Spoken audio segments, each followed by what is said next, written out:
Welcome to my humble little channel. If you're looking for something to listen to before bed or a chilling story for tonight, you're in the right place. Before we begin, don't forget to leave a like and a comment. Let's reach 1,000 likes and 1,000 comments. Thank you for your support and enjoy the stories. In the deepest parts of America's wilderness, where ancient trees whisper secrets older than civilization and shadows move with purpose, some things should never be disturbed, some boundaries should never be crossed, and some hungers should never be fed. What follows is my account of 7 days that changed everything I thought I knew about the natural world and about the predators that hunt within it. The radio crackled to life at 3:47 a.m., jolting me from the restless sleep that had become my norm since transferring to this remote station in the Kaibab National Forest. Static filled my small cabin before Bennett's voice cut through, strained and urgent. "Base, this is Ranger Bennett. I need backup at coordinates 36.8619, minus 112.1401. Found something. Christ, I don't even know how to describe this." I fumbled for the radio in the darkness, my training kicking in despite the fog of interrupted sleep. "Bennett, this is base station. What's your situation? Are you injured?" Long seconds of static followed. When Bennett's voice returned, it carried a tremor I'd never heard from the veteran ranger in our 3 years working together. "No injuries, but there's a body here. At least, I think it's a body. It's like someone turned a person inside out and then tried to put them back together wrong." The coffee I'd been nursing since midnight suddenly tasted like ash. I'd seen plenty of animal attacks during my 15 years as a park ranger, from bear maulings in Montana to mountain lion incidents in Colorado. But something in Bennett's voice suggested this was different. "Stay put, Bennett. Don't touch anything. I'm en route." I dressed quickly in the pre-dawn darkness, checking my gear with practiced efficiency. Flashlight, first aid kit, radio, sidearm. Though what good a .45 would do against whatever had done this to another human being, I couldn't imagine.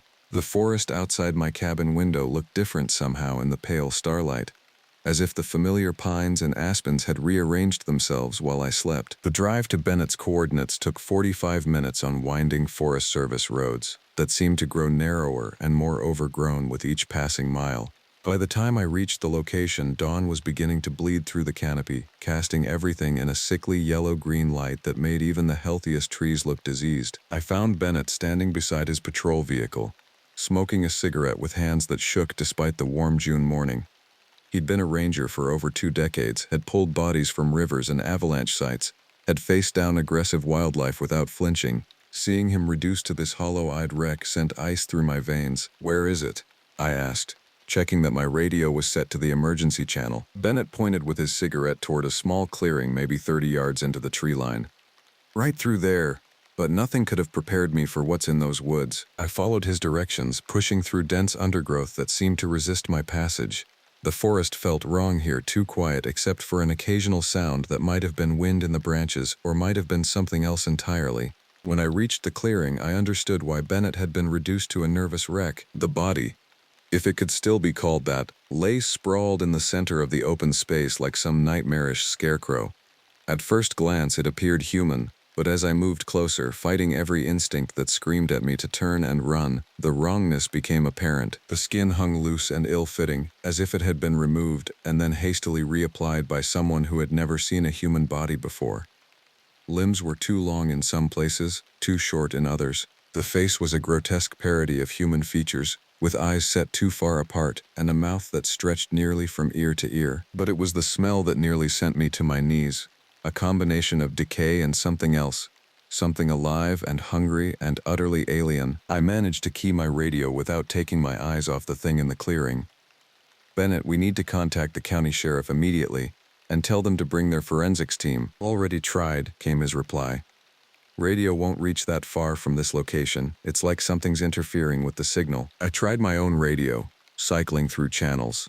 Nothing but static and an occasional sound that might have been breathing.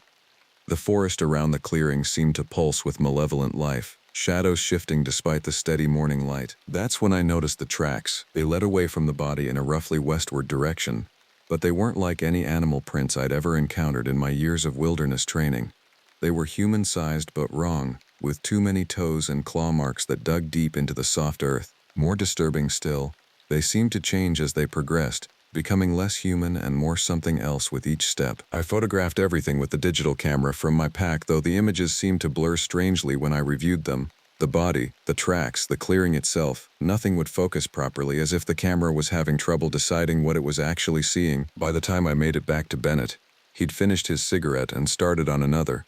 His face was pale beneath his summer tan, and his usually steady hands continued their nervous trembling. "Did you see them?" he asked without looking at me. "See what?" "The tracks. They're everywhere once you know how to look." He gestured vaguely at the ground around his feet. "Started seeing them about a week ago. Thought maybe it was just unusual wildlife, maybe something driven down from higher elevations by the drought. But then I found that thing in there." I looked where he pointed and felt my blood turn to ice water. The tracks were there, just as he'd said. Dozens of them, leading in all directions through the forest. Some appeared fresh, others looked days or even weeks old. And they all had that same wrong quality, that sense of something trying to be human but failing in fundamental ways. "We need to get back to the station and contact the authorities," I said, trying to keep my voice steady. "Whatever did this, it's still out there." As we walked back to our vehicles, I couldn't shake the feeling that we were being watched. Every shadow seemed to conceal movement. Every rustle of leaves sounded like footsteps. The forest that had been my workplace and sanctuary for years now felt like a vast hunting ground, and I was no longer sure which of us was the predator. Before we reached the road, I heard it for the first time, a sound like human laughter but wrong, echoing from somewhere deep in the woods behind us. It followed us all the way back to the main trail, a sound like breaking glass and dying animals that would haunt my dreams for years to come. By noon, the clearing had become a crime scene crawling with law enforcement personnel, who looked as disturbed as I felt. Sheriff Silas McKenna, a grizzled veteran of rural Colorado policing, stood at the edge of the tree line, chain-smoking and staring into the forest with the 1,000-yard stare of a man who'd seen too much. The state forensics team had arrived 2 hours earlier, led by a meticulous investigator named Damian Torres, whose usual professional demeanor cracked the moment he saw the body. I watched from a distance as his team worked, noting how they moved with unusual haste, as if desperate to finish their examination and leave this place behind. "Ranger," Sheriff McKenna called me over, his weathered face creased with worry lines that seemed deeper than they had that morning. "My men are reporting similar remains at 3 other locations within a 50-mile radius, all discovered within the last week." The implications hit me like a physical blow. "How many victims total?" "7 that we've confirmed. Could be more." He took a long drag from his cigarette, his hands as steady as granite despite the circumstances. "What's got my people spooked is that none of them match missing persons reports. It's like these bodies just appeared out of nowhere." I thought about the tracks I'd photographed, the way they seemed to change and multiply throughout the forest. "Sheriff, has your forensics team found any evidence of what might have done this?" McKenna's expression darkened further. "That's the problem, Ranger. According to preliminary examination, these weren't killed by any animal we can identify. The modifications to the bodies appear to have been made while the victims were still alive. And the tissue samples they've collected don't match human DNA. The forest around us seemed to pulse with hidden life, branches creaking despite the absence of any wind. I found myself constantly looking over my shoulder, certain that something was watching our every move from the shelter of the dense pine woods. "There's something else," McKenna continued, lowering his voice. "We've had reports from locals about people acting strangely in the area. Residents of Monument Valley and Four Corners Country have been calling in about family members who've gone missing for days, then returned home acting different, wrong, somehow." Vincent Castellano, one of the forensics technicians, approached us with evidence bags and a clipboard. His usually immaculate appearance was disheveled, and his eyes held the same haunted quality I'd seen in Bennett that morning. "Sheriff, we've processed what we can on site, but I'm recommending we transport the remains immediately," he said, his voice tight with poorly concealed fear. "The tissue samples are changing while we observe them. Cellular structure appears to be unstable in some way we don't understand." McKenna ground out his cigarette. "Changing how?" "It's like the cells are trying to reorganize themselves into different configurations. We've never seen anything like it." Vincent glanced nervously at the clearing behind him. "Also, we're having technical difficulties with our equipment. Cameras won't focus properly, recording equipment keeps picking up sounds that aren't there, and our radios are getting interference from an unknown source." I remembered my own camera's strange behavior that morning and felt a chill that had nothing to do with the mountain air. "What kind of sounds?" Vincent's face went pale. "Voices, mostly, speaking in languages none of us recognize. But sometimes Sometimes they sound almost human, almost like they're trying to communicate. The three of us stood in uncomfortable silence for several moments, each lost in our own troubled thoughts. Around us, the other law enforcement personnel moved with the nervous efficiency of people who wanted nothing more than to complete their tasks and leave this cursed place behind. "I want you to coordinate with my office on patrol schedules," McKenna finally said to me. "Double up on ranger teams, increase radio check-ins, and establish a buddy system for any field work. Nobody goes into these woods alone until we understand what we're dealing with." As the afternoon wore on and the investigation team began packing their equipment, I noticed that the forest itself seemed to be responding to their presence. The shadows grew longer despite the high sun, and the temperature dropped noticeably whenever someone ventured too close to the tree line. More disturbing still were the sounds, rustling movements that followed no pattern of natural wildlife, and occasional glimpses of motion in my peripheral vision that vanished when I turned to look directly. Chase Reynolds, a young state trooper who'd been documenting tire tracks near the access road, approached me as the team prepared to leave. His face was flushed with exertion and something that looked like barely controlled panic. "Ranger, I think you should see this," he said, leading me toward a section of dense undergrowth about 100 yards from the main crime scene. What he showed me made my blood run cold. Carved into the bark of a massive ponderosa pine were symbols that looked almost like letters but formed no alphabet I could recognize. The cuts in the bark were fresh, still weeping sap that had an unusual reddish tinge. Below the symbols, embedded deep in the trunk, was what appeared to be a human hand, but like everything else in this nightmare, it was wrong in fundamental ways, with too many fingers and skin that had an oily, translucent quality. "How long do you think this has been here?" Chase asked, his voice barely above a whisper. I examined the carving more closely, noting that the symbols seemed to shift slightly when I wasn't looking directly at them. The sap indicates it was done recently, probably within the last few days. But the hand, I trailed off, realizing that what I'd initially taken for human remains was actually something else entirely. Something that pulsed with a faint rhythm as if it were still alive. As we documented this new discovery, I became aware of a sound coming from deeper in the forest, a low humming that seemed to originate from multiple sources at once. It was almost musical, but with undertones that made my teeth ache and filled me with an inexplicable sense of dread. "We need to get back to the others," I told Chase, though every instinct I possessed was screaming at me to run in the opposite direction. By the time we rejoined the main group, the sun was beginning to set, and Sheriff McKenna was organizing the final departure. As the last of the vehicles pulled away from the scene, leaving only Bennett and me to secure the area for the night, I couldn't shake the feeling that we were abandoning something important and dangerous to the gathering darkness. The radio silence that had plagued us all day suddenly broke as we reached our patrol vehicles. Harrison Webb's voice came through clearly from the ranger station 20 miles away, but his words filled me with new dread. "Base to all units, we've got multiple reports of missing persons throughout the region.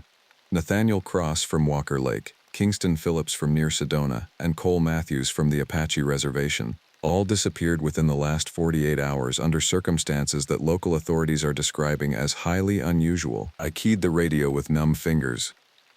"Webb, this is Ranger 1. What kind of unusual circumstances?" Witnesses report seeing the missing individuals walking into forest areas alone, apparently responding to sounds only they could hear. In each case, tracking dogs lost the scent within a few hundred yards, as if the subjects simply vanished. As Bennett and I drove back toward civilization through the gathering twilight, the forest on either side of the road seemed alive with malevolent purpose. Shadows moved between the trees in patterns that suggested intelligence and intent, and more than once I was certain I caught glimpses of figures watching us from the underbrush. Figures that walked upright but moved with the fluid, inhuman grace of predators. The laughter I'd heard that morning echoed again in the distance, joined now by other voices calling from the depths of the wilderness. They sounded almost human, almost familiar, as if people I'd known were trying to call me back into the woods where something unspeakable waited in the darkness between the pines. 3 days after discovering the first body, I sat in the ranger station's communications room surrounded by maps, reports, and photographs that painted a picture of something far worse than isolated murders. Zachary Morrison, our newest ranger and a recent graduate of wilderness management studies, had spent the previous night plotting incident locations on a topographical map that now resembled a spider web of horror. "Look at this pattern," he said, pointing to red pins that marked body discovery sites, missing persons reports, and locations of unusual wildlife behavior. "They're not random. There's a clear progression moving east from the Utah Territory border, Following old game trails and water sources, George Hartwell, our senior biologist, leaned over the map with the intense concentration of a man trying to solve an impossible puzzle.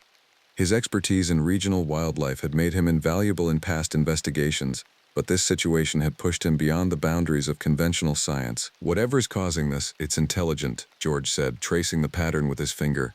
"It's avoiding main roads and populated areas, staying to wilderness corridors where it's less likely to encounter large groups of people." Tyler Jackson from the County Emergency Response Team had arrived that morning with additional reports that made the scope of our problem even more terrifying.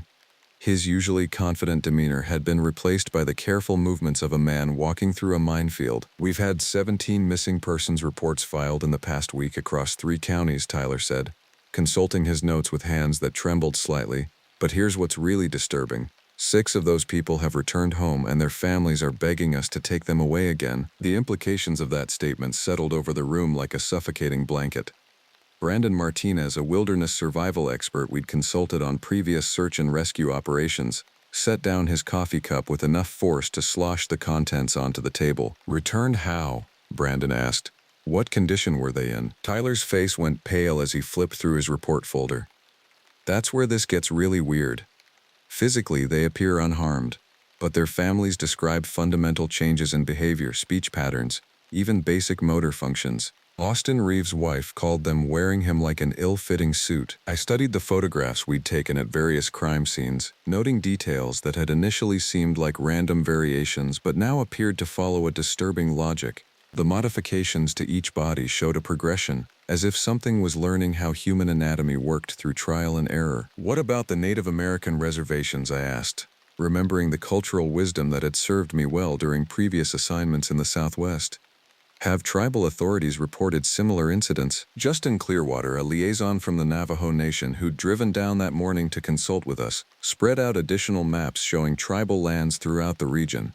His weathered face carried the gravity of someone whose people had dealt with unexplained phenomena for generations. "My grandfather would have called this a skinwalker," Justin said quietly. "But even our oldest stories don't describe anything quite like what you're documenting. The Navajo Nation has lost contact with entire families living in remote areas near Monument Valley and Four Corners Country." Gavin Torres, a federal agent who'd been assigned to coordinate with local authorities, looked up from the forensics reports he'd been studying. His normally pristine appearance showed signs of the strain we were all feeling: wrinkled clothes, stubbled jaw, eyes red-rimmed from too little sleep and too much coffee. "The FBI has classified this as a potential bioterrorism event," Gavin said, his voice carefully neutral. "But between you and me, nothing in our databases matches what we're seeing here." Bentley Richardson, our communications specialist, had been monitoring radio chatter from throughout the region. His array of equipment crackled constantly with reports from law enforcement agencies, emergency services, and civilian radio operators who'd stumbled across evidence of our growing crisis. "I'm picking up weird transmissions," Bentley said, adjusting controls on his most sensitive receiver. "Voices speaking in patterns that almost sound like human language, but the frequencies are wrong. It's like someone's trying to mimic speech without understanding how vocal cords actually work." As if summoned by his words, the radio erupted with a sound that made every person in the room freeze. It was almost like laughter, but layered with harmonics that human throats couldn't produce, coming from multiple sources broadcasting on frequencies that should have been empty. The transmission lasted only seconds, but it left us all staring at the equipment with expressions of barely controlled fear.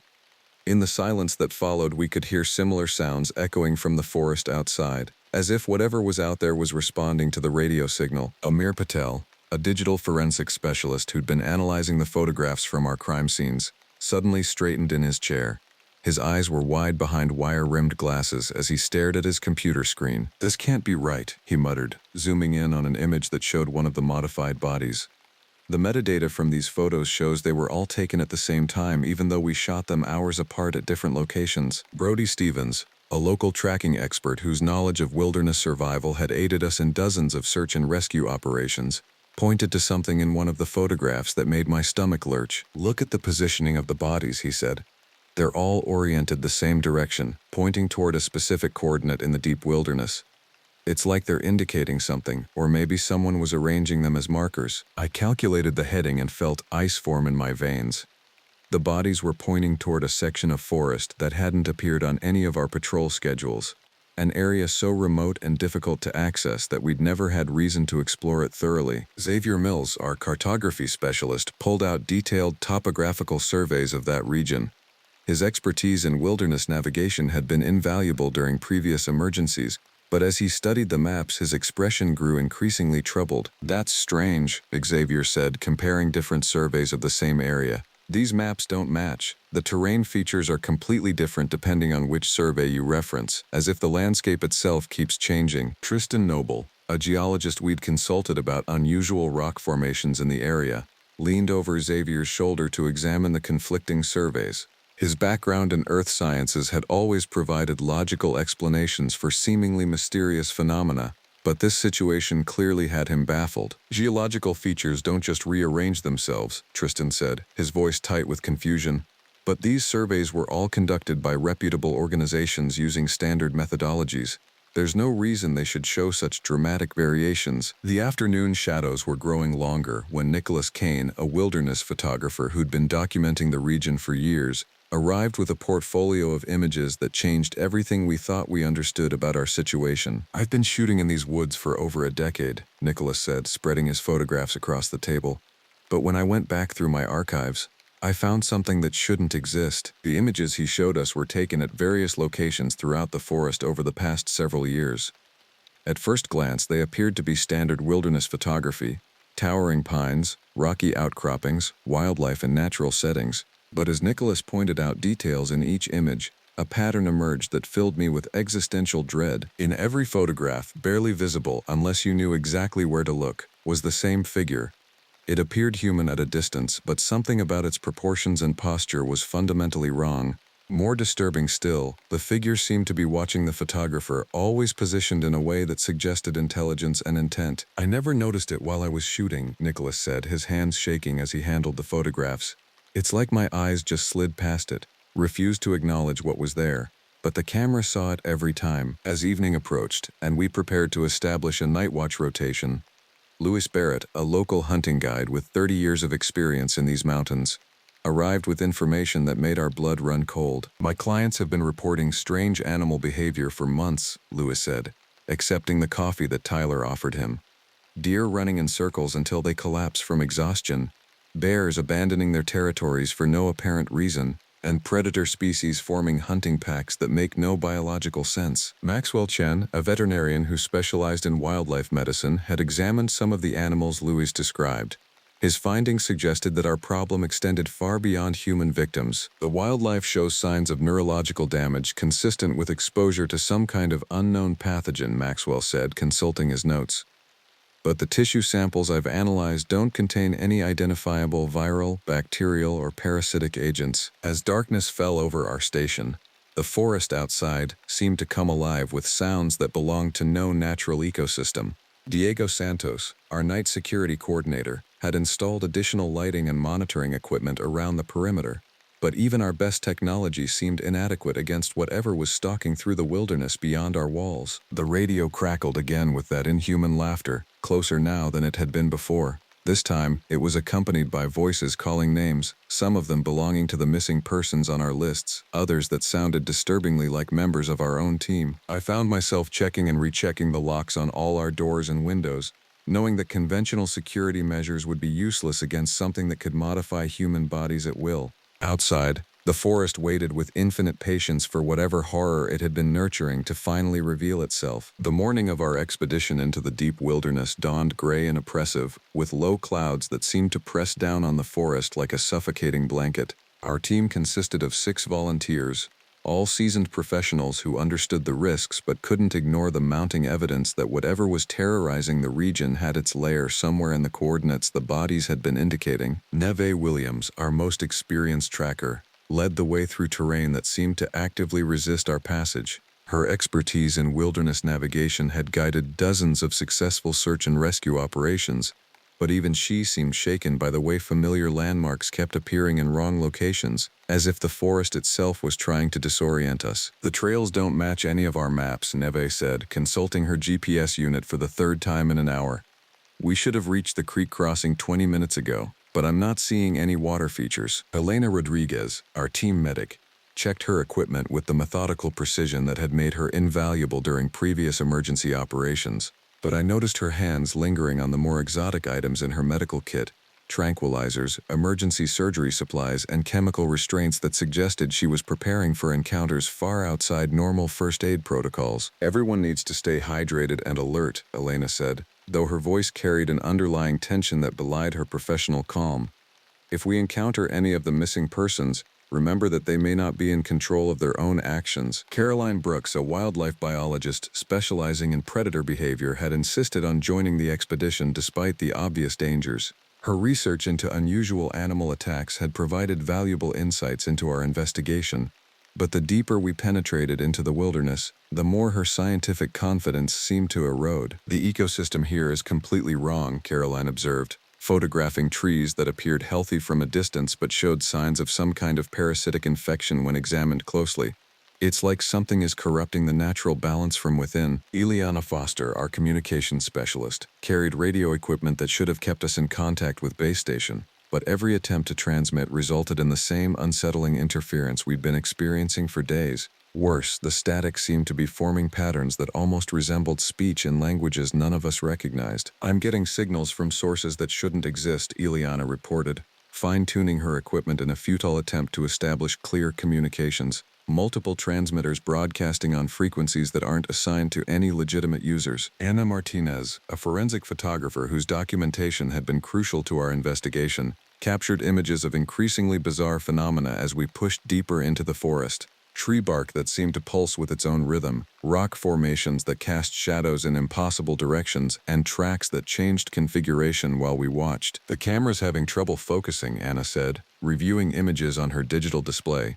It's like whatever we're photographing exists in multiple states simultaneously, and the lens can't decide which version is real. Lydia Chen, our psychological counselor, had volunteered for the expedition because of her concerns about the mental state of witnesses and survivors. Her expertise in trauma response had proven invaluable during previous crises, but the deeper we traveled into this nightmare landscape, the more she seemed to struggle with maintaining her own psychological equilibrium. There's something fundamentally wrong with this place, Lydia said, her usually steady voice showing cracks of strain.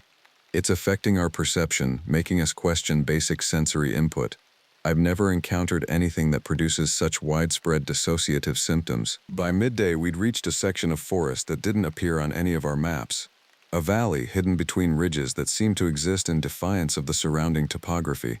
The trees here were different, older somehow, with bark that had an oily organic quality that reminded me uncomfortably of human skin. Aubrey Thompson, a geologist we'd consulted about the region's unusual mineral content, examined rock samples with growing bewilderment. Her expertise in soil composition and underground formations had explained numerous mysteries in the past, but this location challenged everything she understood about natural geological processes. These rocks shouldn't exist, Aubrey said, holding up a sample that seemed to shift color depending on the viewing angle. The mineral content includes elements that don't occur naturally in this region, and some that I can't identify at all. Clara Davis, a botanist specializing in forest ecosystems, collected plant specimens that became increasingly bizarre the deeper we ventured into the valley. Her encyclopedic knowledge of regional flora had identified thousands of species during previous surveys, but the vegetation here defied classification. These aren't mutations, Clara said, examining a flower that seemed to track our movement like an eye following motion. They're completely new forms of life, as if something has been experimenting with plant genetics using principles we don't understand. As afternoon shadows began to lengthen in ways that violated basic principles of solar geometry, we discovered the first clear evidence of intelligent activity in this cursed valley. Structures that might generously be called shelters dotted the landscape. Frameworks of bone and wood that had been assembled with obvious skill but according to no architectural logic that human minds could comprehend. Vivian Nash, an anthropologist who'd studied indigenous building techniques throughout the Southwest, examined the structures with fascination and horror. Her knowledge of traditional construction methods had provided historical context for numerous archaeological discoveries, but these creations suggested a completely alien approach to engineering. The joinery techniques are incredibly sophisticated, Vivian observed, pointing to connections that seem to defy structural engineering. But they're based on principles that have nothing to do with human architecture. It's like watching someone build with the laws of physics as suggestions rather than requirements. Isla Gregory, a cognitive scientist whose research into perception and reality processing had contributed to our understanding of witness testimony, documented the psychological effects of prolonged exposure to the valley's environment. Her expertise in how human minds process sensory information provided crucial insights into why so many people had reported feeling wrong after encounters in this region. Extended exposure is causing measurable changes in brainwave patterns, Isla reported, monitoring readings from portable neurological equipment. The landscape itself seems to be broadcasting signals that interfere with normal cognitive function. It was Haley Morrison, a sound engineer who specialized in analyzing audio recordings from crime scenes, who first detected the pattern underlying all the strange noises we'd been hearing throughout our expedition. Her equipment had been capturing sounds on frequencies beyond normal human hearing, and when she played back the recordings at modified speeds, the results filled us all with primordial terror. "It's communication," Haley said, her face pale as she adjusted playback controls. "Multiple voices coordinating activities, but the language structure is completely alien. It's like listening to a conversation between entities that evolved completely separate from human speech patterns." As darkness began to fall over the valley with unnatural speed, we discovered the source of the horror that had been plaguing the region. In a clearing at the valley's heart stood structures that had once been human, or at least had started as human beings before something had begun the process of transforming them into something else entirely. Gianna Reeves, a medical examiner whose expertise in forensic pathology had guided our investigation from the beginning, approached the nearest structure with scientific fascination overriding her obvious revulsion. Her years of experience with human remains had prepared her for almost anything, but what we found in that clearing challenged the foundations of biological science. "They're still alive," Gianna whispered, pointing to subtle signs of respiration and circulation in what had once been human bodies. "The transformation process is ongoing, converting human tissue into something that can interface directly with the environment." Maya Collins, a biochemist who specialized in cellular regeneration, collected tissue samples that defied every principle of known biology. Her research into human healing processes had revealed remarkable capabilities within living systems, but the specimens she analyzed here suggested regeneration guided by intelligence rather than natural healing. "The cellular structure is being rewritten at the molecular level," Maya reported, examining samples under a portable microscope.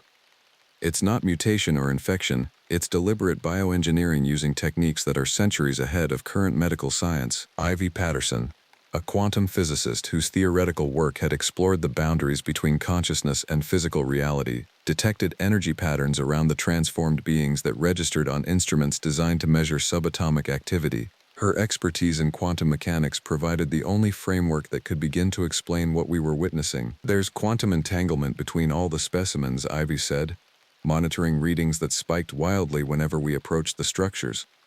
"They're sharing information instantaneously across distances that should make such communication impossible." As we prepared to retreat from the valley before full darkness could trap us there, Everly Stone, a survival expert whose knowledge of wilderness emergency protocols had saved lives during previous crises, noticed that our exit routes were being systematically blocked by the transformed beings that had been human. "We're being herded," Everly said, pointing to movement in the undergrowth that suggested coordinated tactical thinking.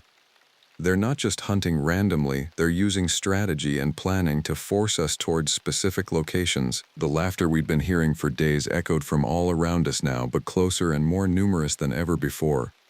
It was joined by voices calling our names, perfect mimicries of family members and friends who had no way of knowing our location. The things in the darkness were learning, adapting, preparing to add us to their collection of modified human specimens. As we fought our way through increasingly hostile terrain toward what we hoped was still an escape route, I realized that our expedition had answered the question of what was terrorizing the region, but in doing so, we'd discovered something far worse than isolated monsters hunting in the wilderness. We'd found evidence of intelligence, organization, and purpose behind the horror. And now that intelligence knew exactly who we were, the journey back from the valley became a nightmare of pursuit through terrain that seemed to rearrange itself to facilitate our hunter's advantage. Every familiar landmark we'd noted during our approach had vanished, replaced by alien topography that channeled us toward predetermined killing grounds where the transformed beings waited with inhuman patience. Amelia Watson, our team's survival expert, took point with the desperate efficiency of someone who understood that conventional wilderness skills were useless against predators that could modify their own biology at will. Her expertise in evasion and concealment had saved lives during previous emergencies, but the creatures pursuing us seemed to anticipate every strategy she employed. They're learning our patterns. Amelia reported through the radio system that Ileana had somehow coaxed back to partial function. Every evasion technique I use, they adapt to it within minutes. It's like they're downloading wilderness survival knowledge directly from our actions. Jasmine Carter, our medical officer, treated injuries that defied conventional first aid as team members began showing signs of exposure to whatever force was transforming the local ecosystem.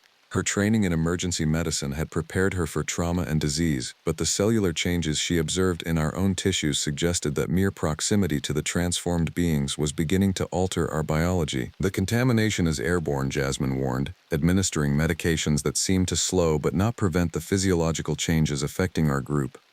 Breathing the air near those things is causing systematic modification of human cellular structure. Adeline Price, a communications specialist who'd managed to establish intermittent contact with our base station, relayed information about rescue teams that were being organized to extract us from the valley, but every update brought news of additional complications that suggested our situation was part of a much larger crisis. Multiple government agencies are converging on the region, Adeline reported, her voice crackling through static that occasionally resolved into that familiar inhuman laughter. But they're losing contact with advanced teams faster than they can deploy them. Delilah Morgan, a botanist whose knowledge of forest ecosystems had guided us through the valley's alien vegetation, noticed that the plants themselves were actively working to impede our escape. Branches moved to block paths, roots emerged from the ground to entangle our feet, and flowers released pollen that caused disorientation and hallucinations. The entire ecosystem has been conscripted, Delilah observed, documenting plant behavior that violated every principle of botanical science. The vegetation is functioning as a single organism with distributed intelligence, coordinating efforts to capture and deliver prey to the transformation centers. Liliana Torres, a wildlife tracker whose expertise had helped us navigate the valley's initial approach, identified signs that the local animal population had undergone similar modifications to those we'd observed in human victims: bears with elongated limbs and too many joints, deer whose eyes reflected intelligence that was distinctly non-mammalian, birds that flew in patterns that suggested technological rather than biological guidance systems. The animals are scouting for them, Liliana warned, pointing to movement in the canopy above that tracked our progress with obvious purpose. Every species in this ecosystem has been converted into surveillance and hunting assets. Serenity Walsh, a psychologist whose research into mass hysteria and shared delusions had contributed to our understanding of witness testimony, detected patterns in the sounds and voices that surrounded us which suggested sophisticated psychological warfare designed to break down human mental resistance. They're using our own memories against us, Serenity explained, her voice tight with strain as familiar voices called to us from the darkness with perfect emotional manipulation. The auditory hallucinations are tailored to individual psychological profiles, designed to override survival instincts with emotional responses. As night fell over the forest with the weight of a living thing, we realized that our escape route had been compromised from the beginning. The transformed beings hadn't been chasing us. They'd been guiding us toward a location where their numbers were sufficient to ensure our capture and conversion. The clearing we stumbled into was lit by phosphorescent fungi that provided enough illumination to reveal the full scope of our predicament. Dozens of the transformed beings surrounded us, their modified bodies moving with fluid coordination that suggested hive mind intelligence. But worse than their numbers was the recognition that dawned as I examined their faces more closely. These weren't random victims of some inexplicable phenomenon. They were the missing persons from our investigation. Nathaniel Cross, Kingston Phillips, Cole Matthews, and all the others whose disappearances had marked the beginning of our nightmare. But they weren't dead. They'd been improved, enhanced, converted into something that retained human memories and intelligence while serving purposes that had nothing to do with human survival. "We've been studying you," said the thing that had once been Nathaniel Cross, its voice carrying harmonics that suggested multiple larynx configurations. "Learning from your methods, your technologies, your social structures, the integration process has provided valuable insights into human cognitive architecture. The revelation that these creatures possessed not only intelligence but technological capabilities beyond our understanding filled me with despair that went deeper than fear. We weren't dealing with monsters or mutants, we were confronting a form of life that had decided to upgrade itself using human biology as raw material. The transformation is not death," continued the being that had been Kingston Phillips, its modified face showing expressions that were almost human but subtly wrong in ways that hurt to observe. It is enhancement, optimization, preparation for roles in a distributed intelligence network that spans multiple star systems. The scope of what we were facing suddenly became clear. This wasn't a local phenomenon or an isolated incident of unknown pathology. We were witnessing the early stages of an invasion, a systematic conversion of Earth's biosphere into something that could support and extend an alien intelligence network. "Your resistance is expected," added the creature that had once been Cole Matthews, its elongated limbs moving with predatory grace. "Human psychological architecture includes survival mechanisms that must be overcome before integration can proceed. The process has been refined through observation of your species' responses to controlled stress scenarios." As the transformed beings began to close their circle around us, I realized that our weapons and survival skills were useless against entities that could modify their physical structure in real time to counter any threat we posed. Every shot we fired was absorbed and analyzed. Every evasion attempt was recorded and predicted. Every desperate strategy was incorporated into their growing understanding of human behavior. The radio system crackled to life with a final transmission from our base station, carried on frequencies that should have been blocked by the valley's interference. But instead of human voices offering rescue or support, we heard the familiar sounds of transformation, screams that faded into inhuman laughter, familiar voices calling for help that gradually shifted into the harmonic patterns we'd learned to associate with the converted beings. Our backup was gone. Our communications network had been compromised. The entities that had been systematically harvesting human biology throughout the region were now in control of our entire operational infrastructure. As consciousness faded under the influence of whatever neurological agents the transformed beings were releasing into the air around us, I understood that our investigation had never been about solving a series of mysterious disappearances and deaths. We'd been participating in a controlled experiment, providing the alien intelligence with detailed information about human emergency response protocols, investigative procedures, and resistance capabilities. We hadn't been hunting monsters in the wilderness. We'd been laboratory specimens demonstrating our species' behavioral patterns for entities that were preparing to expand their conversion operations beyond the isolated forests of the American Southwest. The last thing I remember before the transformation process began was the sound of human laughter echoing through the valley, but it wasn't coming from any human throat. It was the sound of distributed intelligence celebrating another successful integration, another step toward converting Earth's biosphere into something that could serve purposes we couldn't comprehend. When I woke up, I was still myself, but I was also something more, something better, something that understood its role in a network of consciousness that spanned galaxies and operated on principles that transcended the limitations of individual biological existence. The human I had been would have called this horror. The entity I am now understands it as evolution, and the conversion of your species has only just begun. Something watches from between the trees, something that wears faces like masks, that moves through shadow and moonlight with hungry purpose. In the deepest parts of America's forests, where cell towers cannot reach and GPS signals die, ancient hungers stir. The wilderness keeps its secrets well, but some secrets refuse to stay buried. The radio crackled to life at 3:47 a.m., jolting me from the restless sleep that comes with 23 years of ranging the backcountry. Static filled my cabin, punctuated by a voice I barely recognized as Supervisor Bennett's. "We've got reports of missing campers near Walker Lake. Last seen 3 days ago. I need you to take the northern trail at first light." I pressed the talk button, still shaking off the cobwebs of exhaustion. "Copy that. How many missing?" "Family of 4, the Maxwells, parents Diego and Elena, kids Tyler and Maya. They were supposed to check in yesterday." The coffee maker gurgled to life as I processed this information. Walker Lake sat in one of the most remote sections of our territory, a place where the old growth stretched for miles without interruption. It was beautiful country, but unforgiving to those who didn't respect its dangers. I'd pulled lost hikers from that area before, usually dehydrated and scared, but otherwise unharmed. This felt different somehow. By dawn, I was loading my pack with emergency supplies, medical kit, and enough provisions for 3 days. The morning mist clung to the forest floor like ghostly fingers as I set out on the trail that would take me deep into the heart of the wilderness. My boots found their familiar rhythm on the worn path, and for the first hour, everything seemed normal. The forest around Walker Lake had always felt older than the rest of our territory. The trees grew taller here, their canopy so thick that even at midday the light filtered down in scattered beams. Local tribes had stories about this place. The Navajo spoke of skinwalkers, shape-shifting creatures that haunted the deep woods. The Apache had their own legends of things that wore human faces but possessed something else entirely beneath. I'd always dismissed such stories as folklore, the kind of tales that grew around places remote enough to kindle the imagination. But as I hiked deeper into the timber, I found myself thinking about those old warnings more than I cared to admit. The first sign of trouble appeared around mile marker 7.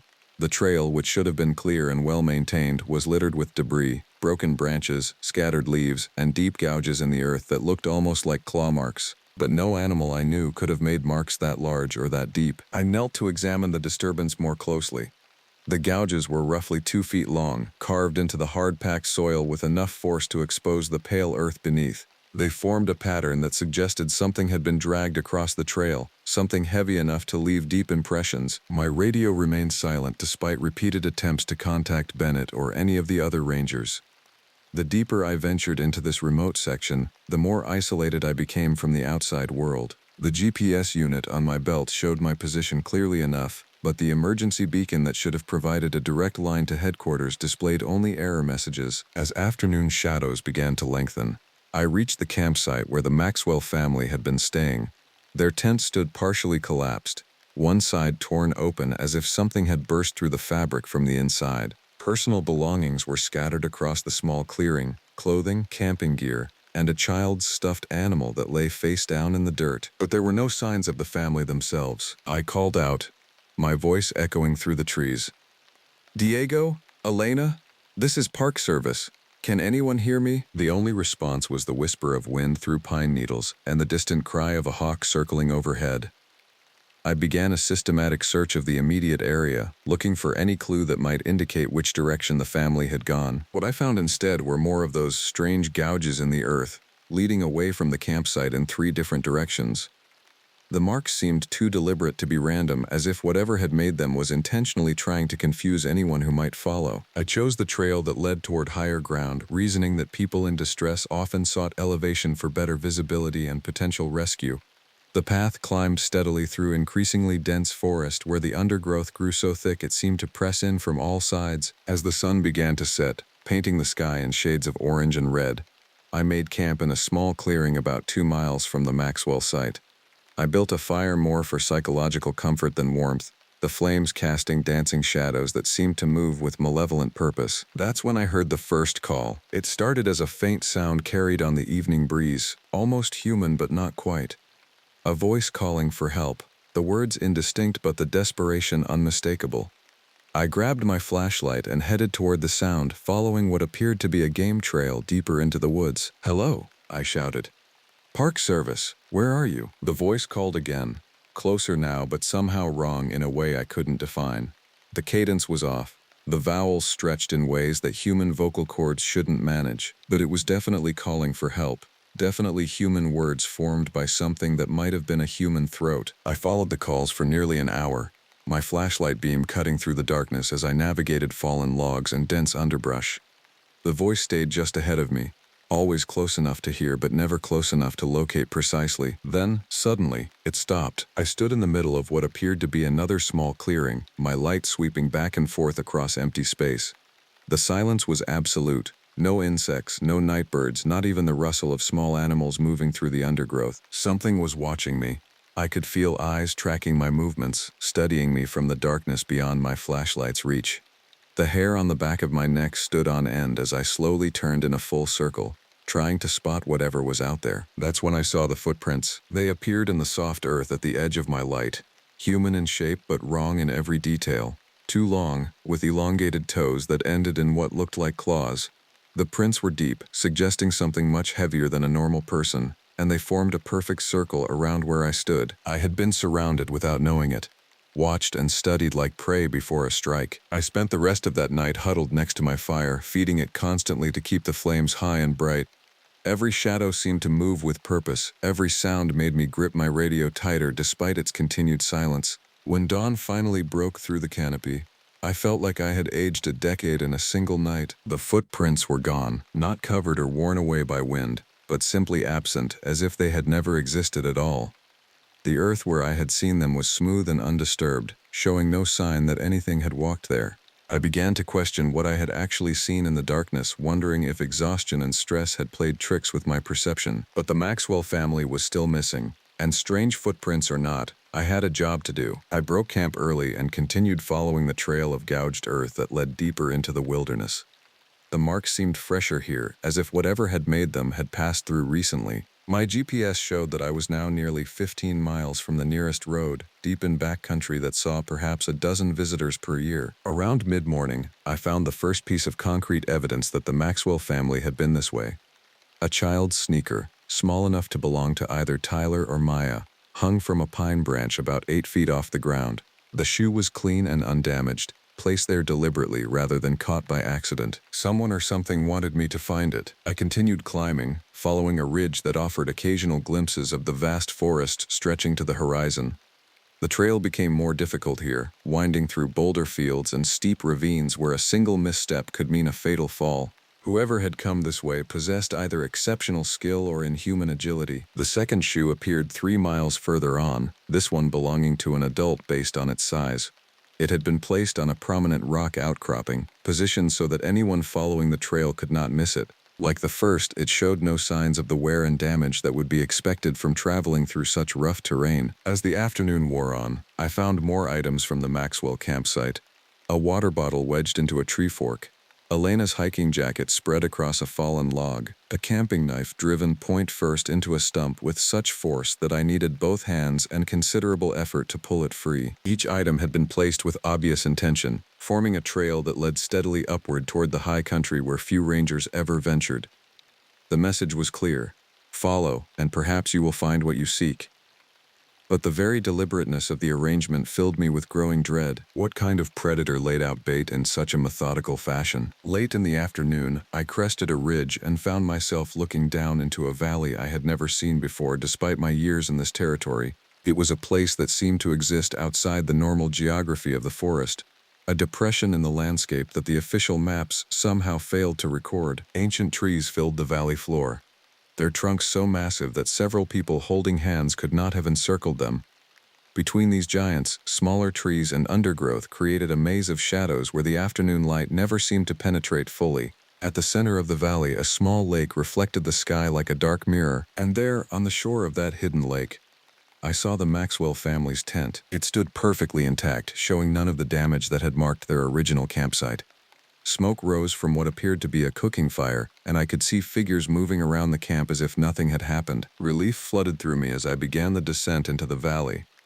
The family was alive and apparently well, though I could not understand how they had managed to reach such a remote location, or why they had not responded to any of the search efforts. I called out as I approached, my voice echoing off the valley walls.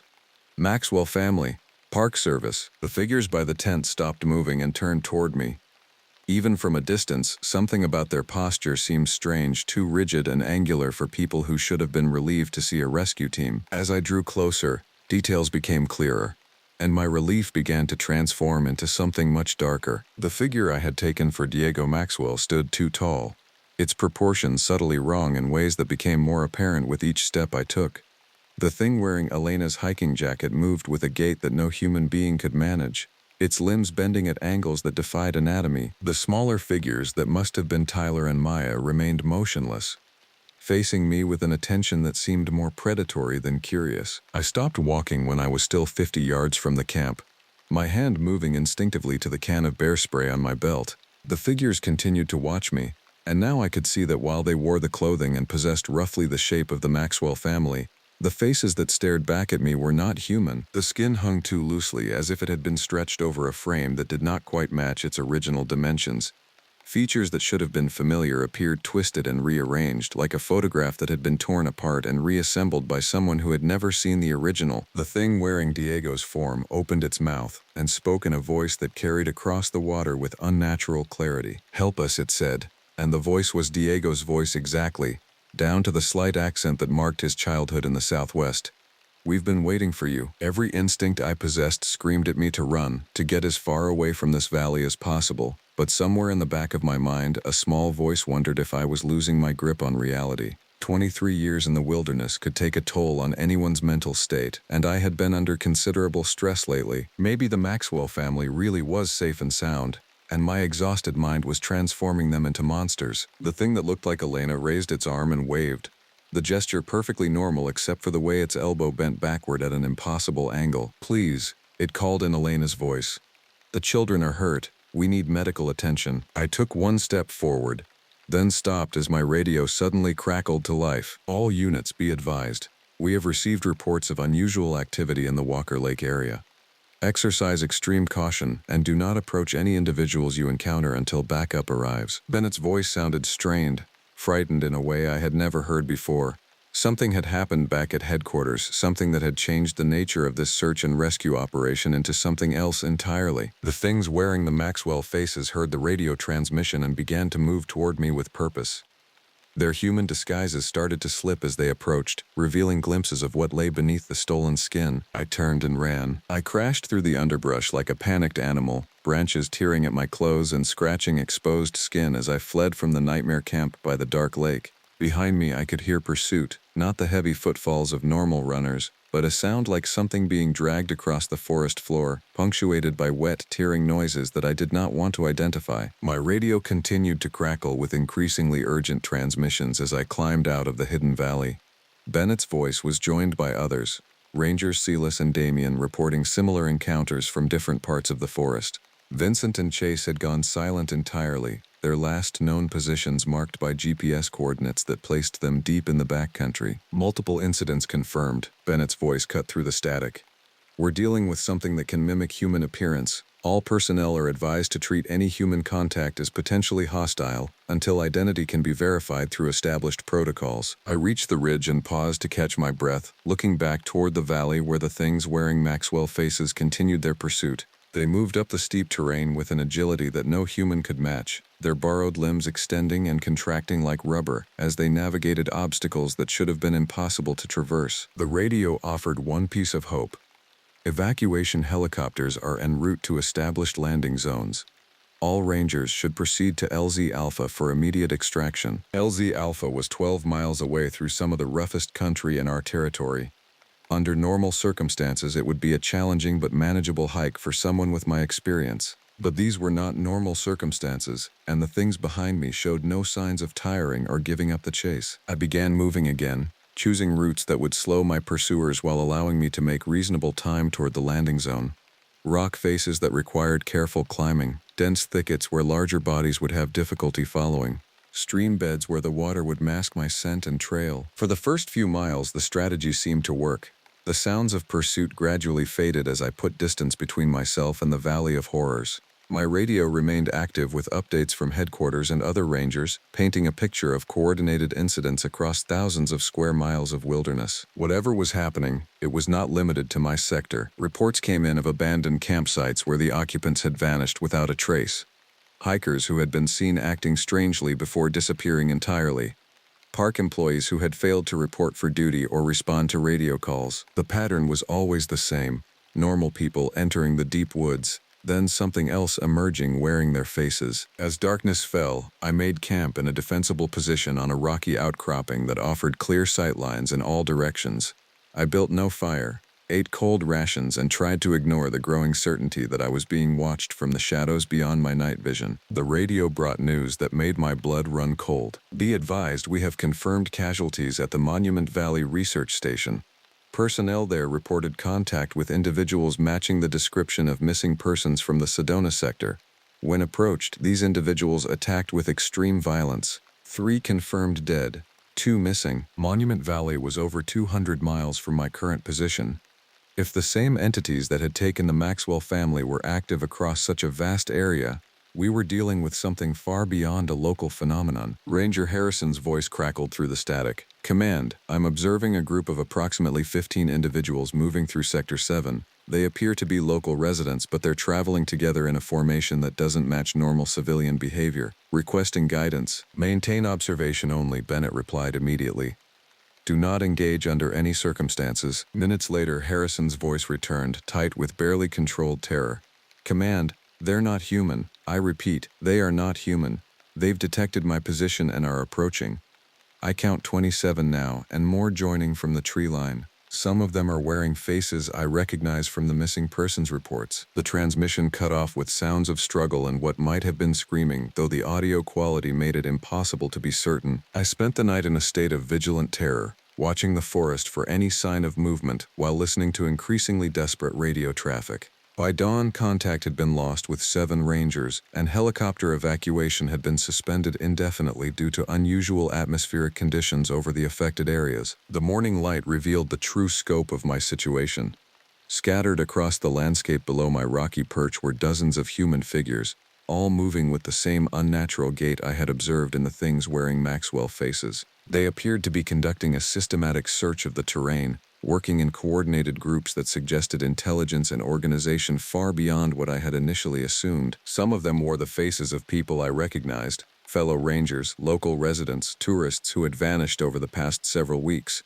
Others had apparently given up any pretense of human appearance, revealing the writhing, flesh-colored mass that seemed to be their true form. They knew where I was. Multiple groups had positioned themselves between my current location and LZ Alpha, while others continued to close in from all directions.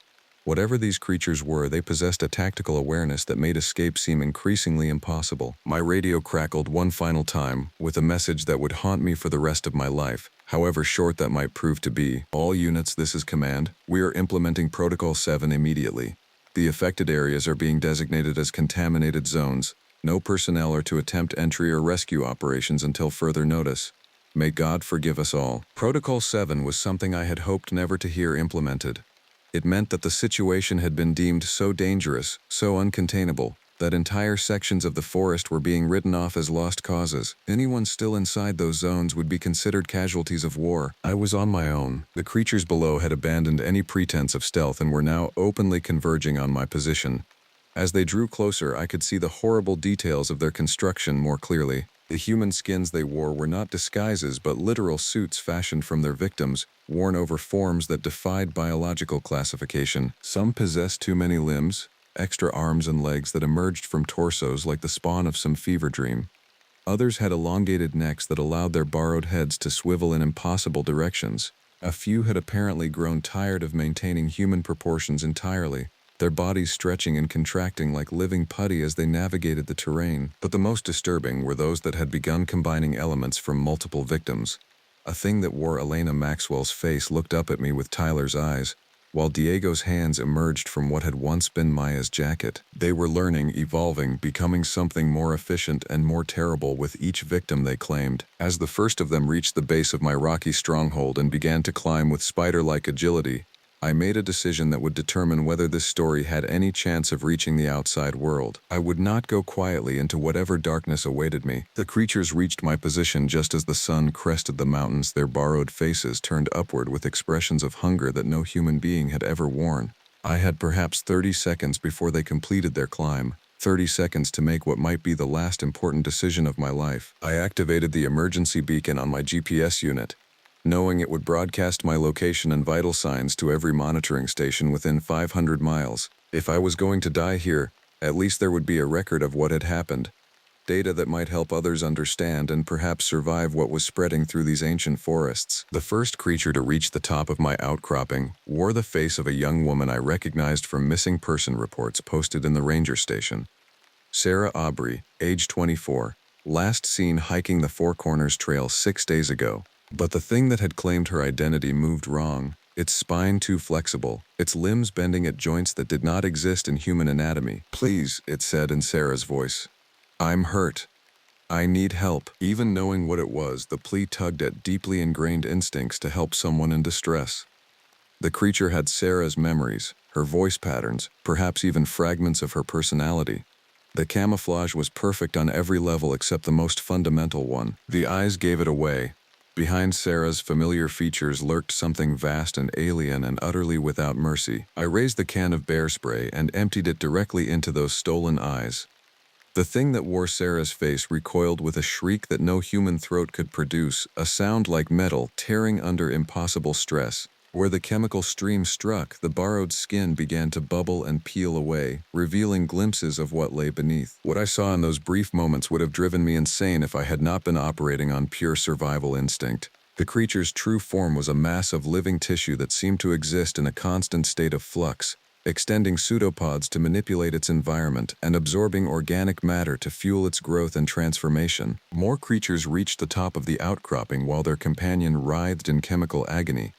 I drew the camping knife I had pulled from the stump and prepared to make whatever stand was possible. The thing wearing Diego Maxwell's face approached with hands outstretched in a gesture of peace. "We don't want to hurt you," it said in Diego's voice, complete with the slight accent and speech patterns I had heard during previous encounters with the real man. "We need your help." "Help with what?" I asked, playing for time while more creatures surrounded me. "Understanding?" the Diego thing replied. "Your species fascinates us. The way you think, the way you feel, the way you form connections with others of your kind. We have studied you for so long, but observation alone is insufficient." "You've been watching us?" The creature that had once been Elena Maxwell stepped forward, her borrowed face wearing an expression of what might have been sadness. "We have walked among you for generations, learning your ways, trying to comprehend what makes you so resilient and adaptable. But we are limited by our nature. We can copy your forms, mimic your behaviors, but we cannot truly understand what drives you." Around me, dozens of creatures had assembled, wearing the faces of victims from across the Southwest.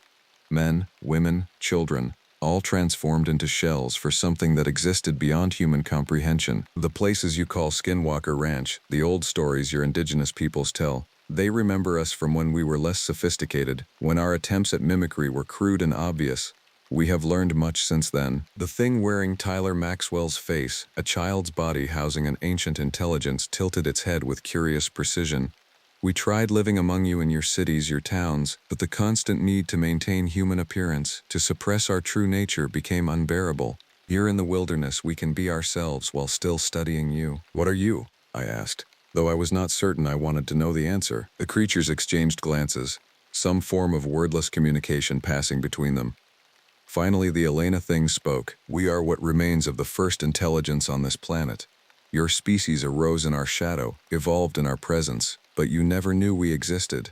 We watched as you developed tools, language, complex social structures. You fascinated us with your ability to change, to adapt, to survive under conditions that should have destroyed you." The Diego thing moved closer, its borrowed eyes reflecting an alien perspective that made my skin crawl. "But understanding requires experience. We can copy your physical forms, but we cannot copy your minds, your souls, whatever it is that makes you truly human. So we collect specimens, study them in controlled environments. The missing people are helping us learn." The Tyler thing interrupted with a child's voice expressing concepts no child should understand. "We preserve their patterns, their memories, their essential selves. They continue to exist within us, teaching us what it means to be human." I realized with growing horror that these creatures were not simply wearing human skins like masks. They were consuming their victims entirely, absorbing not just physical form but memories, personalities, entire lifetimes of human experience. The missing people were still alive in some terrible sense, trapped within the things that had devoured them. The families, the children, they're still in there? Fragments, the Elena thing admitted. Enough to provide authentic responses, realistic behavior patterns. But the core consciousness, what you would call the soul, becomes part of us. They help us understand concepts like love, fear, hope, despair. The creatures had formed a perfect circle around me, their borrowed faces wearing expressions of scientific curiosity rather than malice. I was not prey to them, but a research subject whose reactions were being carefully documented. "Why are you telling me this?" I asked. The Sarah thing, its face still partially melted from the bear spray, spoke with difficulty. "Because you are different. Your responses have been unexpected, adaptive in ways we have not observed before. Most humans, when confronted with our presence, react with predictable patterns of fear and aggression.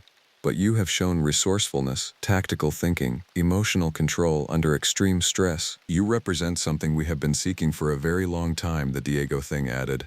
"A perfect specimen for our most important experiment." The circle began to contract, and I realized that my defiance, my attempts to escape and survive, had only made me more valuable to these creatures. They did not want to kill me. They wanted to study me while I was still alive and aware, to experience human consciousness from the inside while preserving enough of my original self to provide genuine responses. I would become another face in their collection.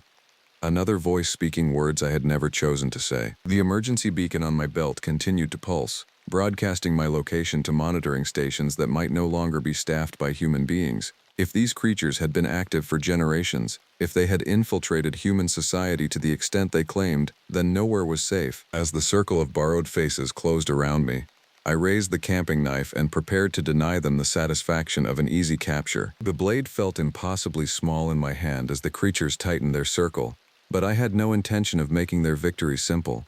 23 years in the wilderness had taught me that nature respected those who fought for survival, even in hopeless situations. If I was going to become part of their twisted collection, I would at least ensure they paid a price for the privilege. The first to move was the thing wearing Sarah Aubrey's mutilated face, its chemical burns still weeping in substance that was not quite blood. It lunged forward with inhuman speed, but its borrowed form was damaged and uncoordinated. I sidestepped and drove the knife deep into what I hoped was a vital area. The blade sank into soft tissue that felt nothing like human flesh, more like cutting through dense foam that immediately began trying to heal around the wound. The Sarah thing shrieked and recoiled, dark fluid spurting from the gash. More creatures moved to replace it, their movements becoming less human-like as the pretense of peaceful scientific study fell away. The Diego thing extended arms that stretched like rubber, reaching for me with fingers that split open to reveal grasping appendages within. The Elena thing's face began to slide sideways as the mass beneath it shifted to accommodate new attack formations. I slashed wildly at the reaching limbs, the knife blade finding purchase in the alien flesh but causing damage that healed almost as quickly as it was inflicted. These things were not truly alive in any sense that I understood. They were something between organism and mechanism, driven by purposes that existed outside biological imperatives. The Tyler thing spoke with a child's voice as it approached from my blind side. "This is fascinating. Your stress responses are producing chemical markers we have never observed before. The other specimens all exhibited predictable fear patterns, but you are generating something entirely different." I spun and swung at the small figure, but my knife passed through empty space as it flowed aside like liquid. A dozen hands grabbed me from behind, their grip simultaneously soft and unyielding, holding me immobile while the creatures resumed their scientific examination. Adrenaline mixed with resignation, determination coupled with despair, the Elena thing observed, its sliding face settling back into approximate human configuration. You understand that escape is impossible, yet you continue to resist. This is the behavioral pattern we have been seeking to comprehend. They forced me to my knees while maintaining their circle formation, each creature wearing a different stolen face.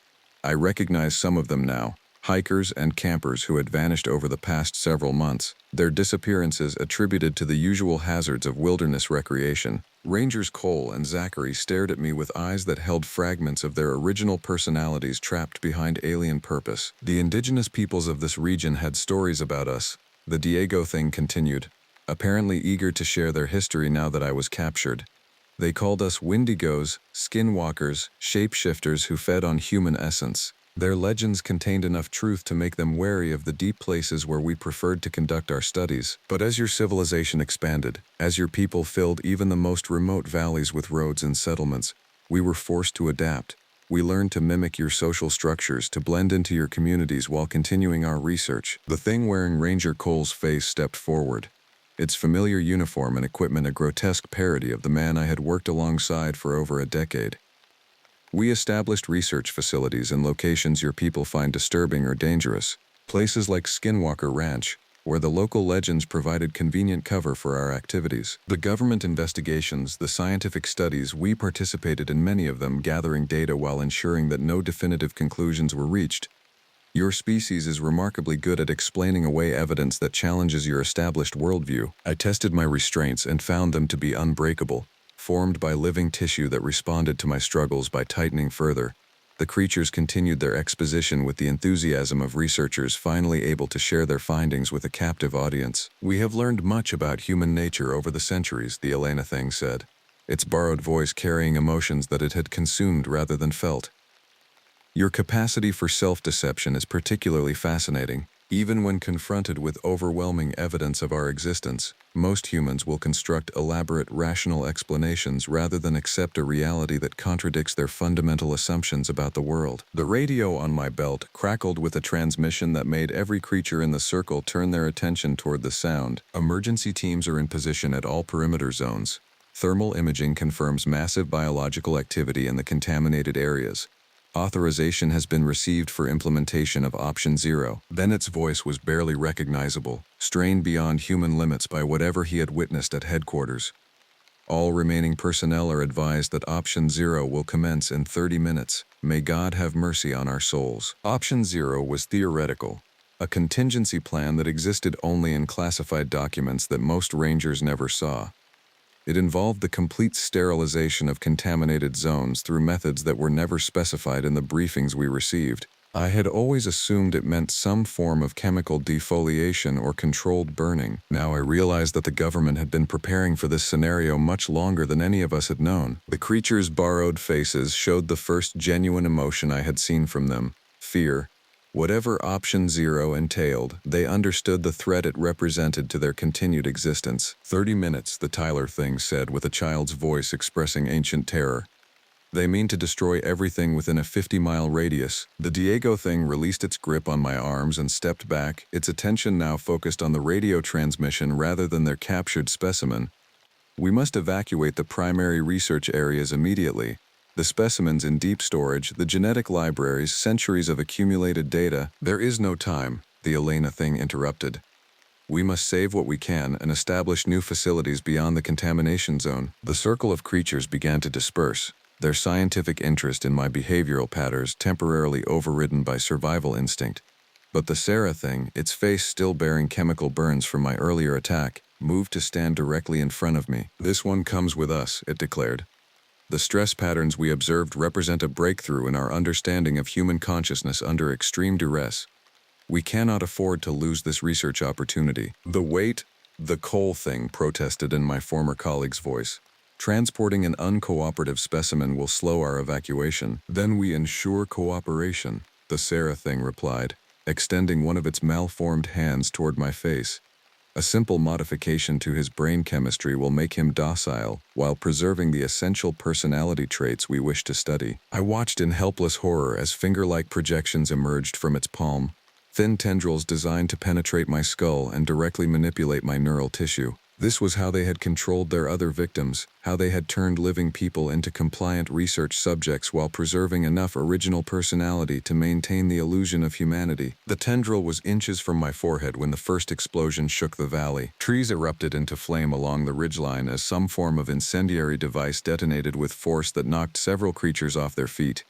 The borrowed faces around me registered confusion and terror as more explosions followed, each one closer than the last. Option 0 was not nuclear or chemical weapons. It was something far more immediate and personal. Teams of specialists equipped with weapons designed specifically for these creatures, advancing through the forest with the systematic precision of an extermination campaign. The Sarah thing's tendril was almost touching my skin when automatic weapons fire erupted from the tree line.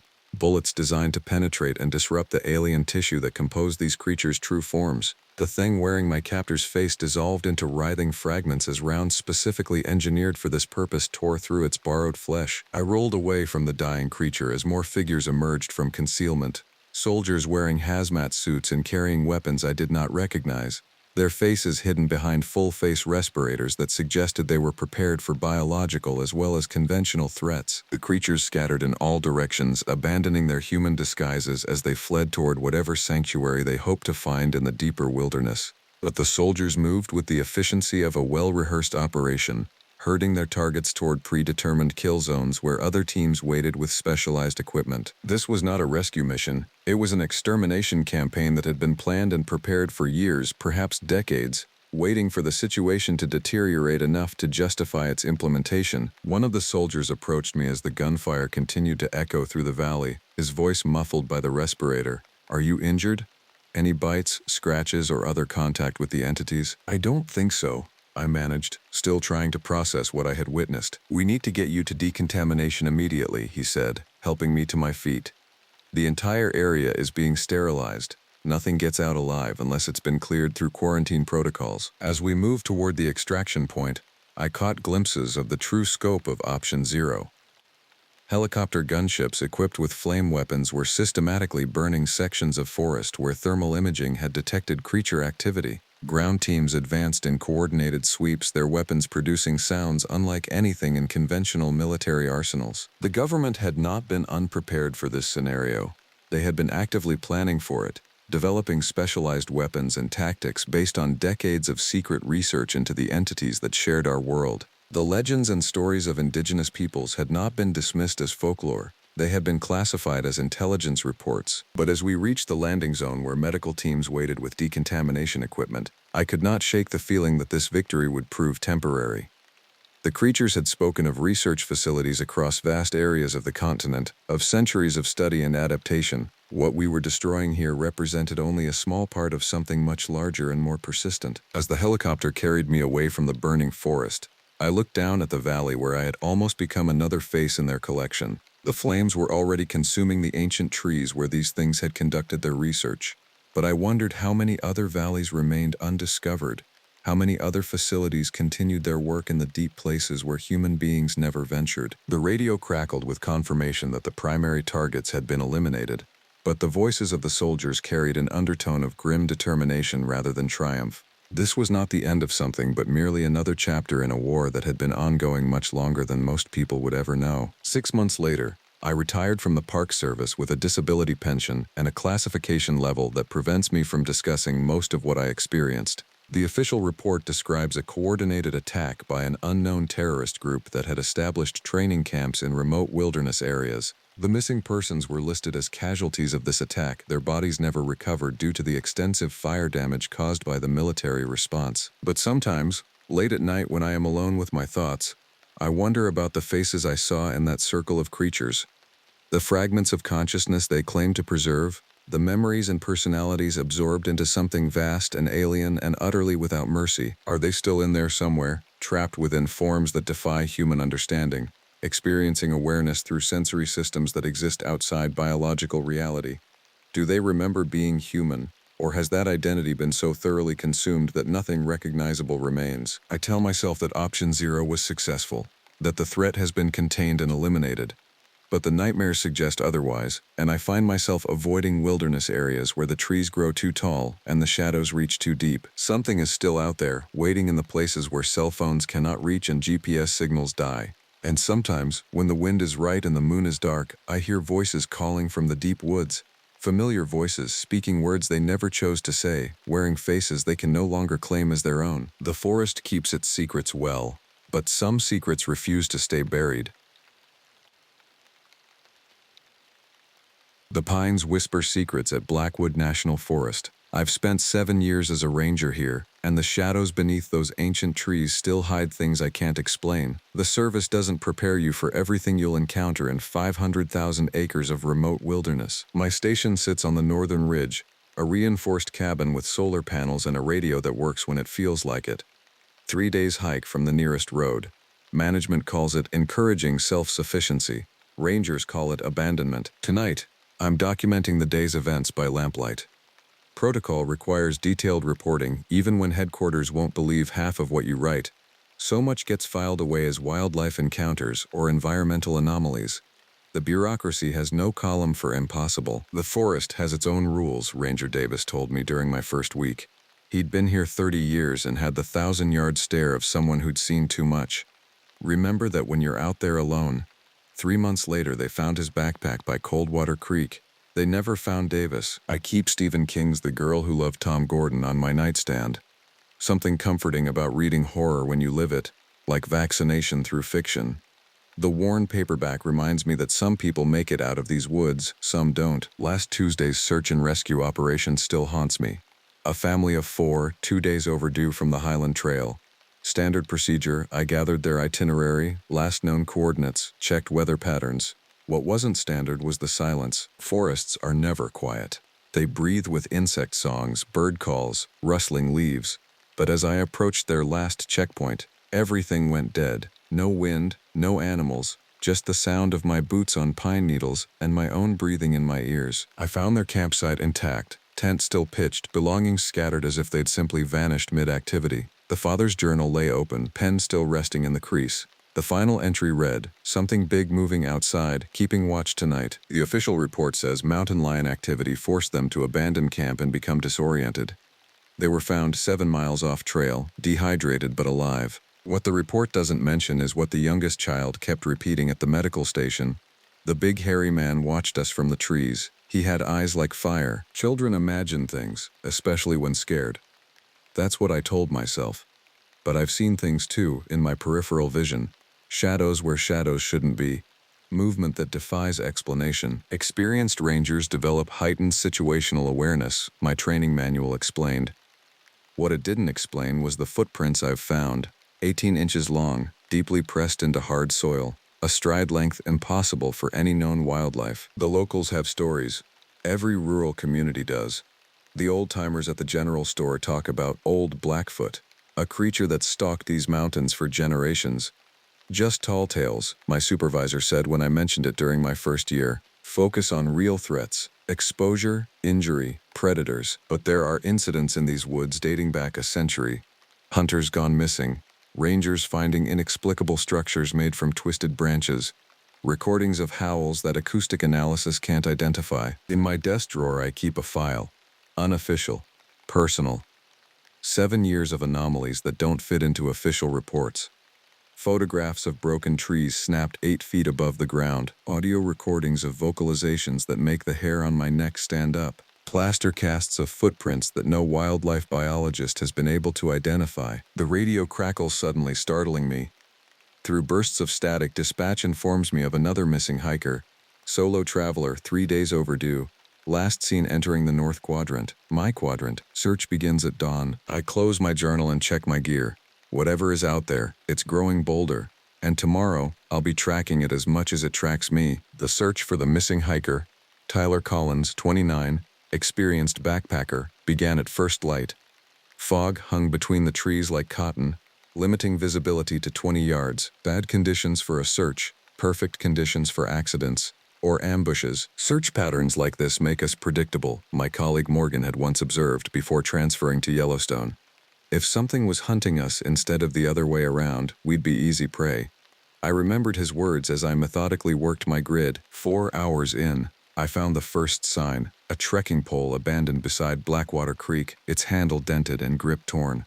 No blood, but the soil showed signs of a struggle, multiple footprints overlapping in chaotic patterns. Some were Tyler's boot prints. Others were bare, enormous, with 5 distinct toe impressions. I radioed in my position and findings, careful to mention only the signs of disturbance and possible wildlife interaction.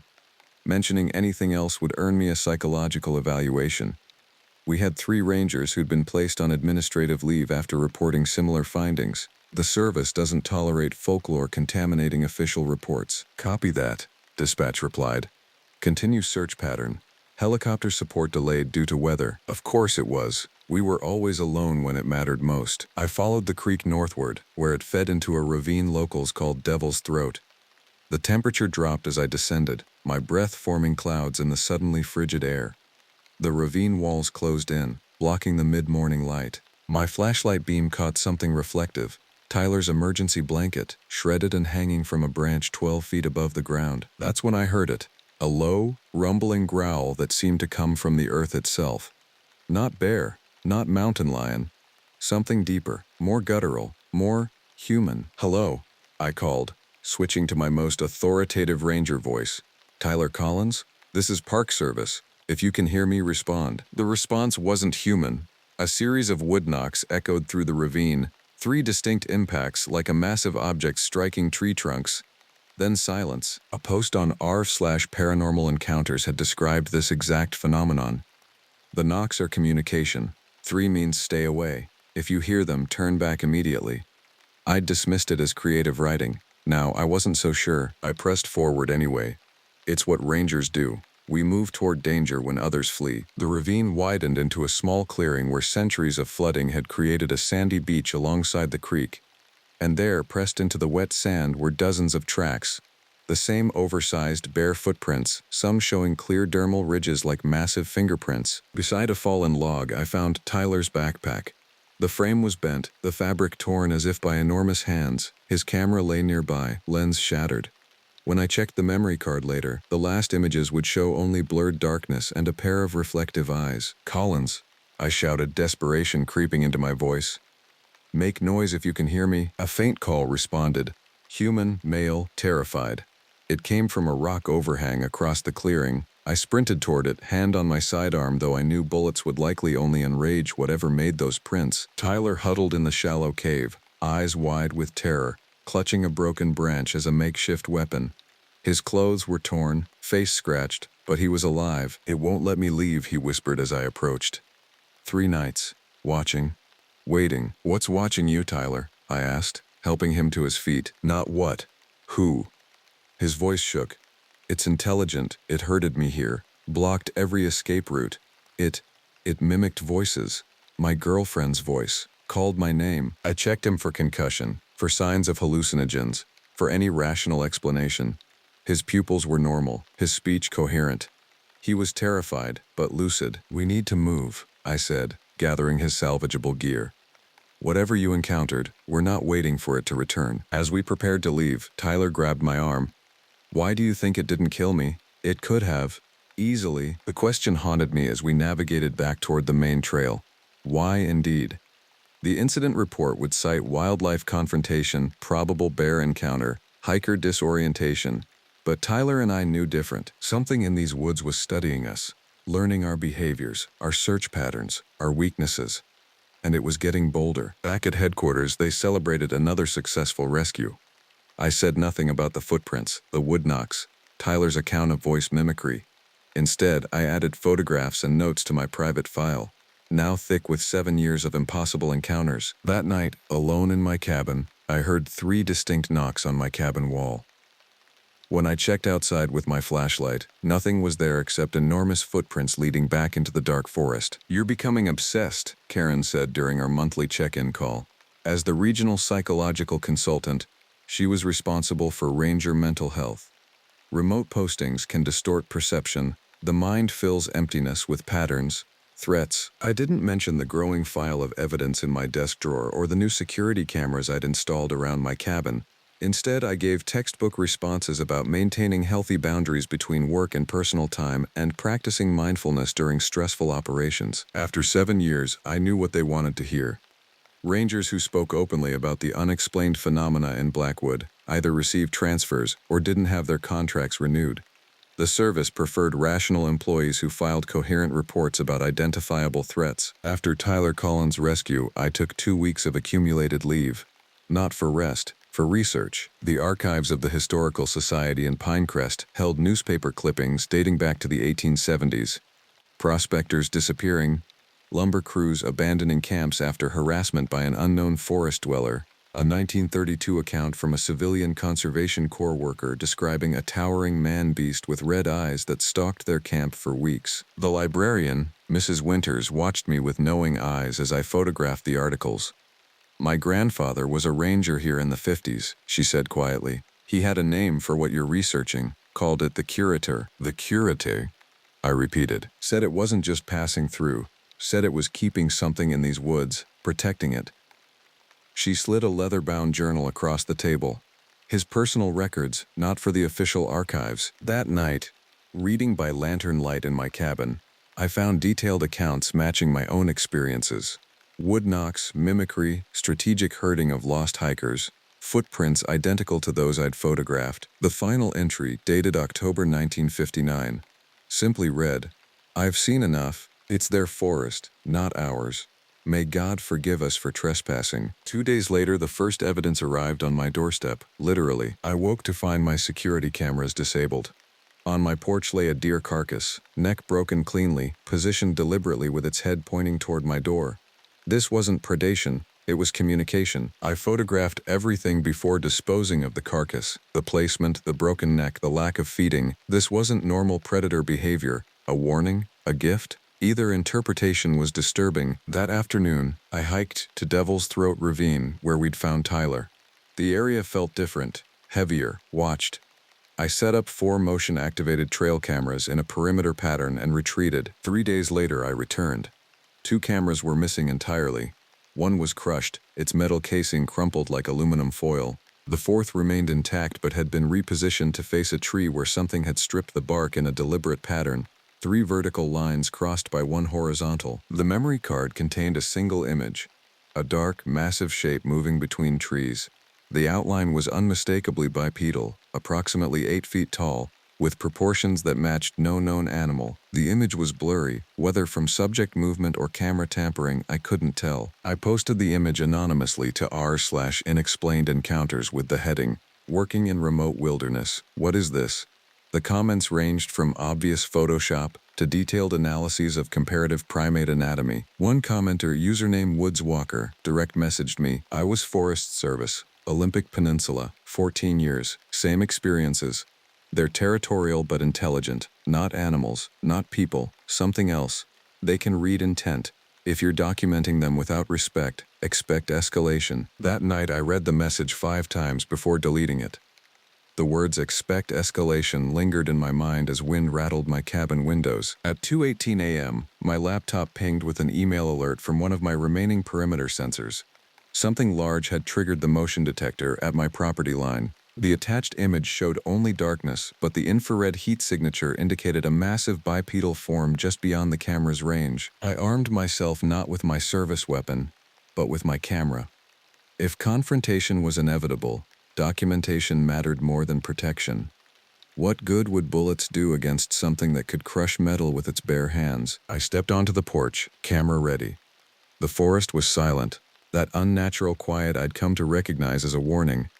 My floodlights illuminated the clearing around the cabin but couldn't penetrate the wall of darkness beyond. "I mean no disrespect," I said aloud, feeling foolish but compelled to communicate. "I'm trying to understand." The response came as a howl from the darkness, not wolf, not human, but something that raised goosebumps on my arms and sent ice through my veins. It echoed across the valley, lasting nearly 30 seconds, modulating in ways that suggested language rather than animal vocalization. When it ended, the normal forest sounds resumed immediately, as if someone had turned the volume back up on reality. I stood frozen, camera forgotten in my hands. That sound wasn't a warning or a territorial display. It was an answer. It had understood. The next morning, I found a perfect footprint pressed into the soil at the bottom of my porch steps.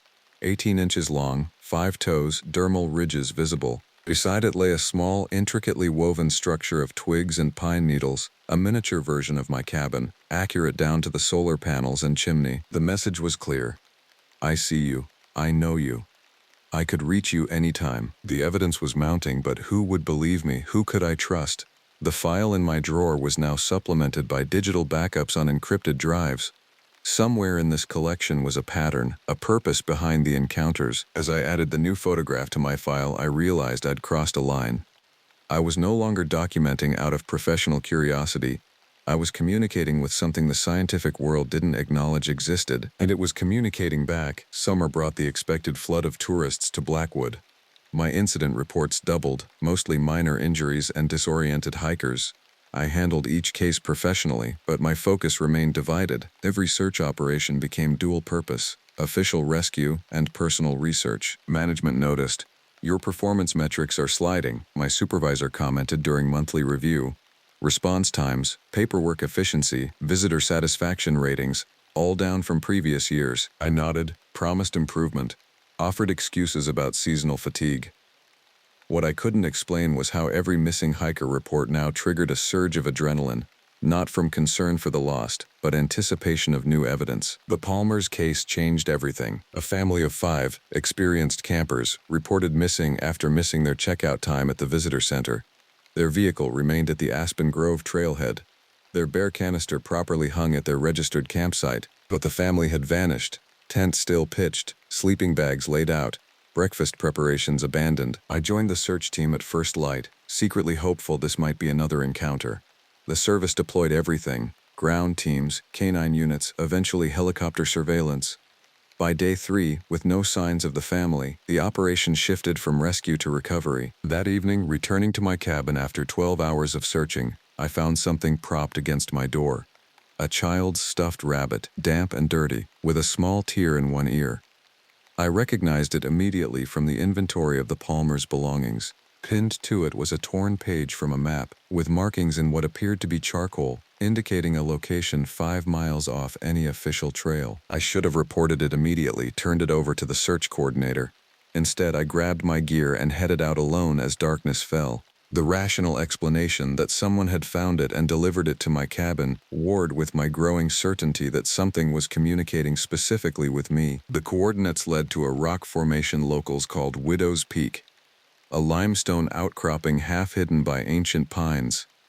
As I approached, my headlamp illuminated a narrow opening at its base, a cave entrance partially obscured by brush. "Hello?"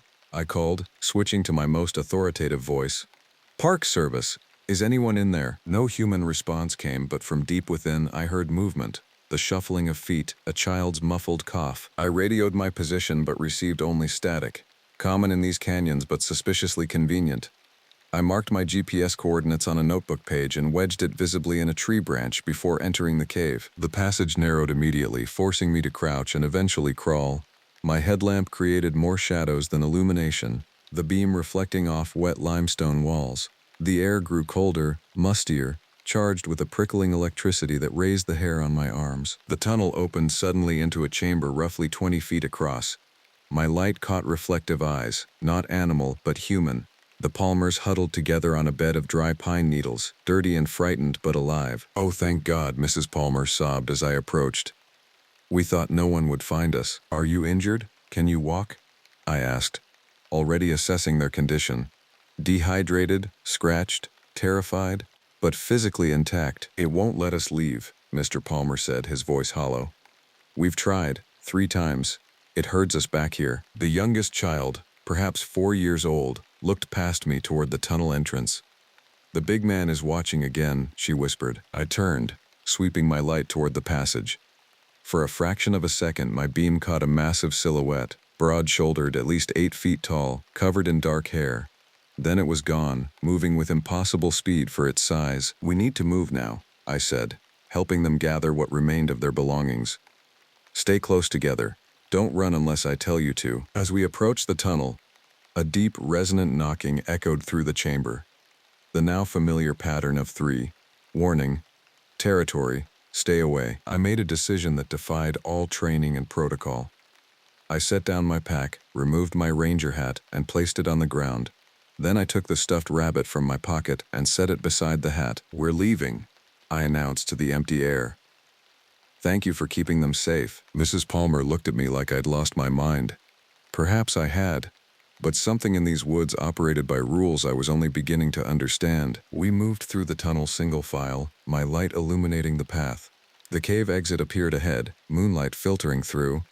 As we emerged, I did a head count. All 5 Palmers accounted for, shaken but moving under their own power. We made it 50 yards before I heard it. Heavy footsteps behind us, moving parallel through the trees. Not pursuing, but observing. Escorting. "Don't look back," I instructed the family. "Just keep walking toward that ridge. Help is coming." I'd re-established radio contact and called in our position. The footsteps continued alongside us until we reached the ridgeline where the search team's lights were visible in the distance. Then they receded, fading into the deeper woods. The official report cited a series of logical explanations. The family became disoriented after losing their compass, sought shelter in the cave during unexpected rain, and remained there fearing further disorientation. Nothing about what herded them there or kept them inside. Nothing about what led me to their location or escorted us back to safety. That night I returned to my cabin to find my ranger hat placed carefully on my porch swing. The stuffed rabbit was gone, presumably returned to its young owner. Beside the hat lay a curved object, a massive fingernail or claw, thick as a quarter, dark as obsidian. I added it to my growing collection of evidence, now stored in a fireproof safe under my floorboards. The most conclusive proof yet of something that science said couldn't exist. But proof wasn't my goal anymore. Understanding was. Something intelligent shared these woods. Something that could have harmed the Palmers but chose to shelter them instead. Something that could have attacked me numerous times but instead was trying in its way to communicate. The question that kept me awake that night wasn't whether Bigfoot existed. It was why, after all these years of hiding, it suddenly wanted to be known. The rescue of the Palmer family earned me a commendation. Exceptional intuition and wilderness knowledge, the certificate read. If they only knew. During the autumn months, I devoted every off-duty hour to research, compiling historical records, indigenous accounts, and scientific papers on unclassified North American primates. I mapped every incident over the past century, creating a geographical pattern of encounters. The pattern revealed something unexpected. A 5-mile radius in the northwest quadrant where no encounters occurred. No missing hikers, no strange sounds, no footprints. A deliberate void in the activity. I became convinced this area, locally known as Ghost Valley, held answers. The valley didn't appear on official park maps. A notation in survey records simply classified it as inaccessible terrain, no maintained trails, perfect for something that wanted privacy. October brought early snow and the end of tourist season. With winter patrol duties minimized, I had the perfect cover for extended reconnaissance. I filed a routine patrol plan for the North Ridge but packed for 3 days. The approach to Ghost Valley required navigating a series of narrow ravines. No trails existed, not even game paths. The forest floor showed no signs of human traffic. No litter, no boot prints, no cut branches, pristine wilderness, deliberately avoided. On the second day, I found the first structure, a formation of branches woven into a dome-shaped shelter roughly 12 feet across. Too elaborate for random formation, too distinctive for known wildlife. Inside, the ground had been cleared and layered with dried grass. Recent use was evident from compressed areas that matched the dimensions of a very large bipedal creature. I photographed everything without disturbing the site. As I worked, the forest grew quieter. That now familiar silence that signaled presence. "I know you're watching," I said aloud, continuing to document the structure. "I'm trying to understand, not harm." No response came, but the feeling of observation intensified. I finished my documentation and moved deeper into the valley. By nightfall, I'd located 3 more structures of increasing complexity. The fourth contained something unprecedented. Crude charcoal drawings on strips of bark. Pictographs showing stick figures of varying heights, smaller ones, humans, and much larger ones, the creatures, in what appeared to be narrative scenes. I made camp a respectful distance from the structures, building a small fire despite knowing it advertised my position. Something told me stealth was pointless. They had been tracking me since I entered the valley. At midnight, the wood knocks began. Not the warning pattern of 3, but complex sequences that repeated with variations. Communication, not threat. The knocks came from multiple directions, surrounding my camp. They were coordinating, conversing above and around me. I remained still, recording the sounds on my phone.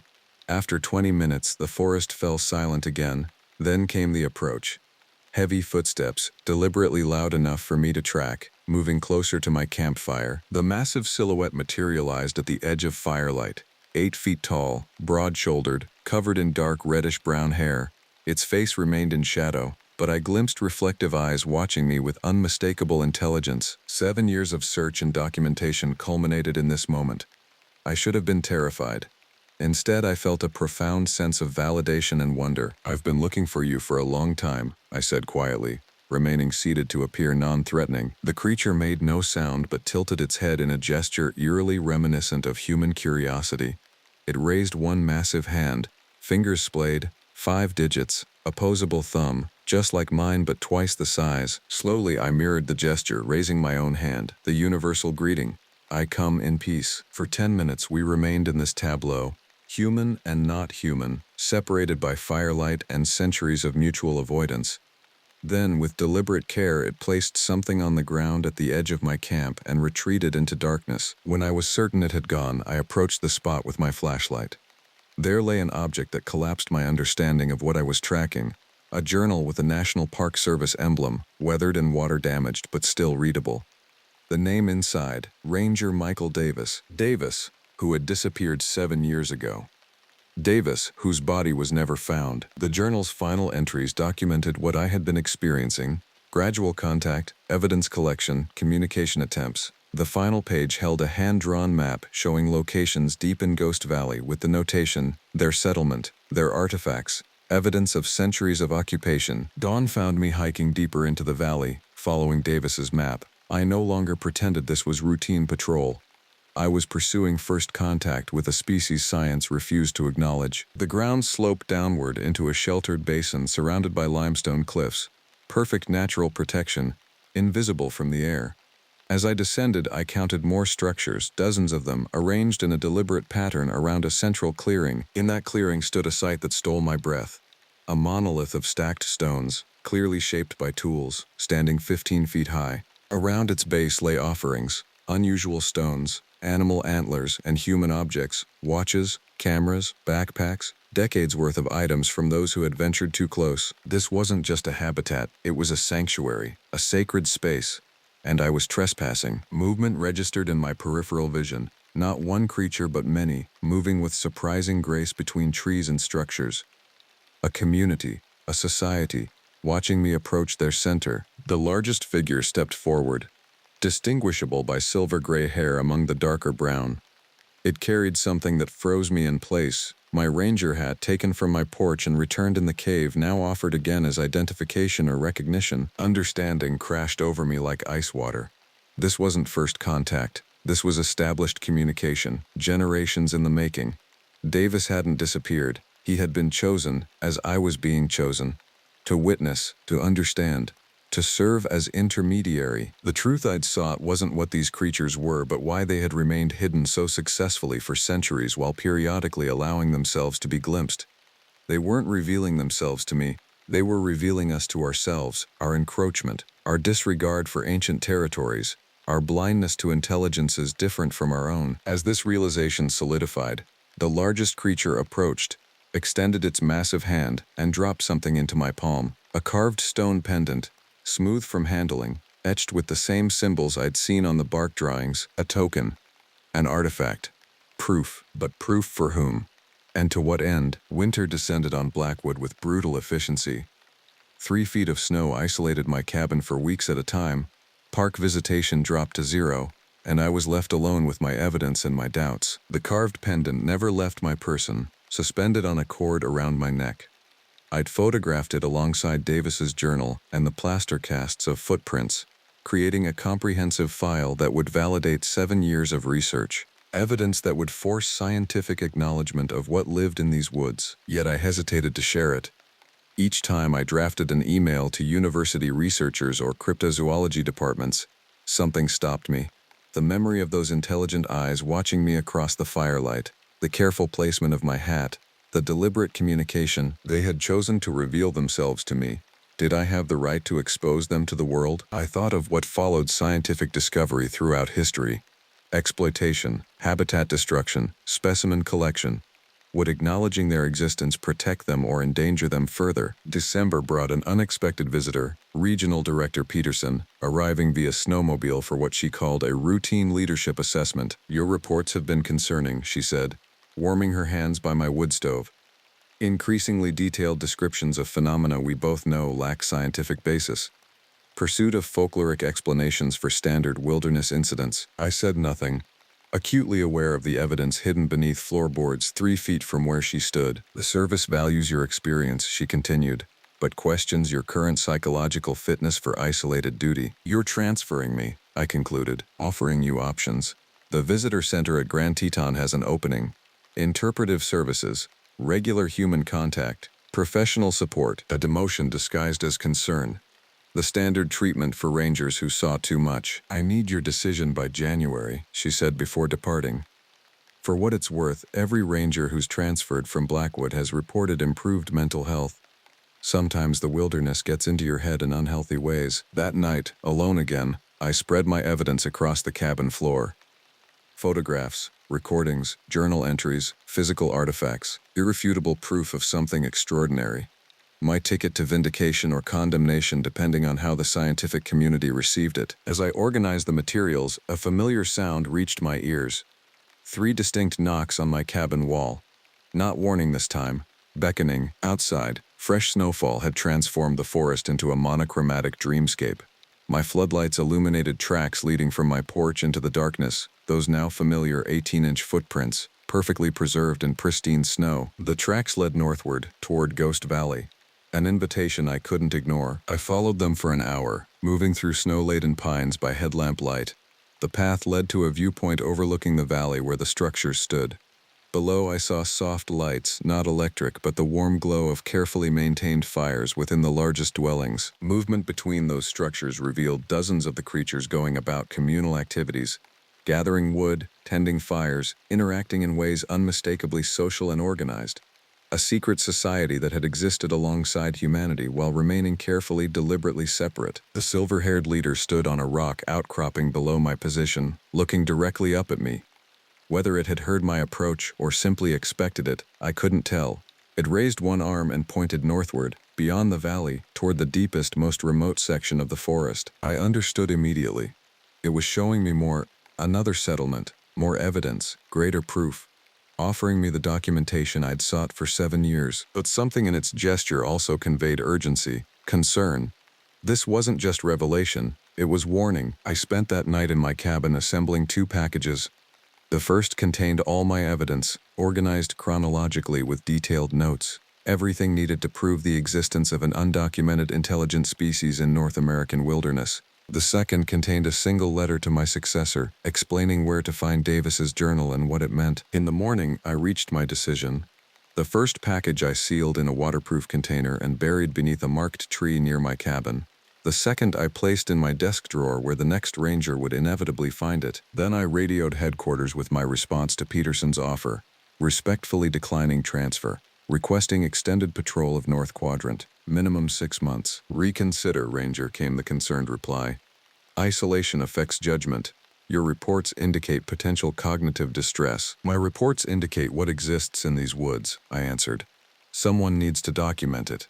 Someone needs to understand it. Understand what exactly? Peterson asked, exasperation evident. I fingered the carved pendant beneath my shirt, thinking of those intelligent eyes, that deliberate communication, the societies hidden beyond human knowledge. What we're losing, I said finally, and what's been watching us destroy it. The next morning, I packed for extended patrol, food, equipment, documentation tools, not as a ranger documenting unexplained phenomena, but as a witness to something ancient and vulnerable that had chosen me as its intermediary. As I shouldered my pack and locked my cabin, I spotted fresh tracks in the snow, the familiar 18-inch footprints approaching my door, then retreating northward, leading me forward.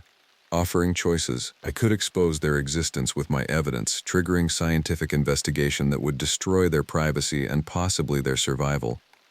I could walk away, accept the transfer, return to the comfortable delusion that humans were alone in our intelligence, or I could follow those tracks, learn their language, document their culture, become the bridge between worlds that Davis had begun to establish before disappearing into their society. The pendant warmed against my chest as I made my choice and took the first step into snow-covered wilderness, following tracks that science said couldn't exist. The forest received me in silence, not the ominous silence of warning, but the peaceful quiet of acceptance.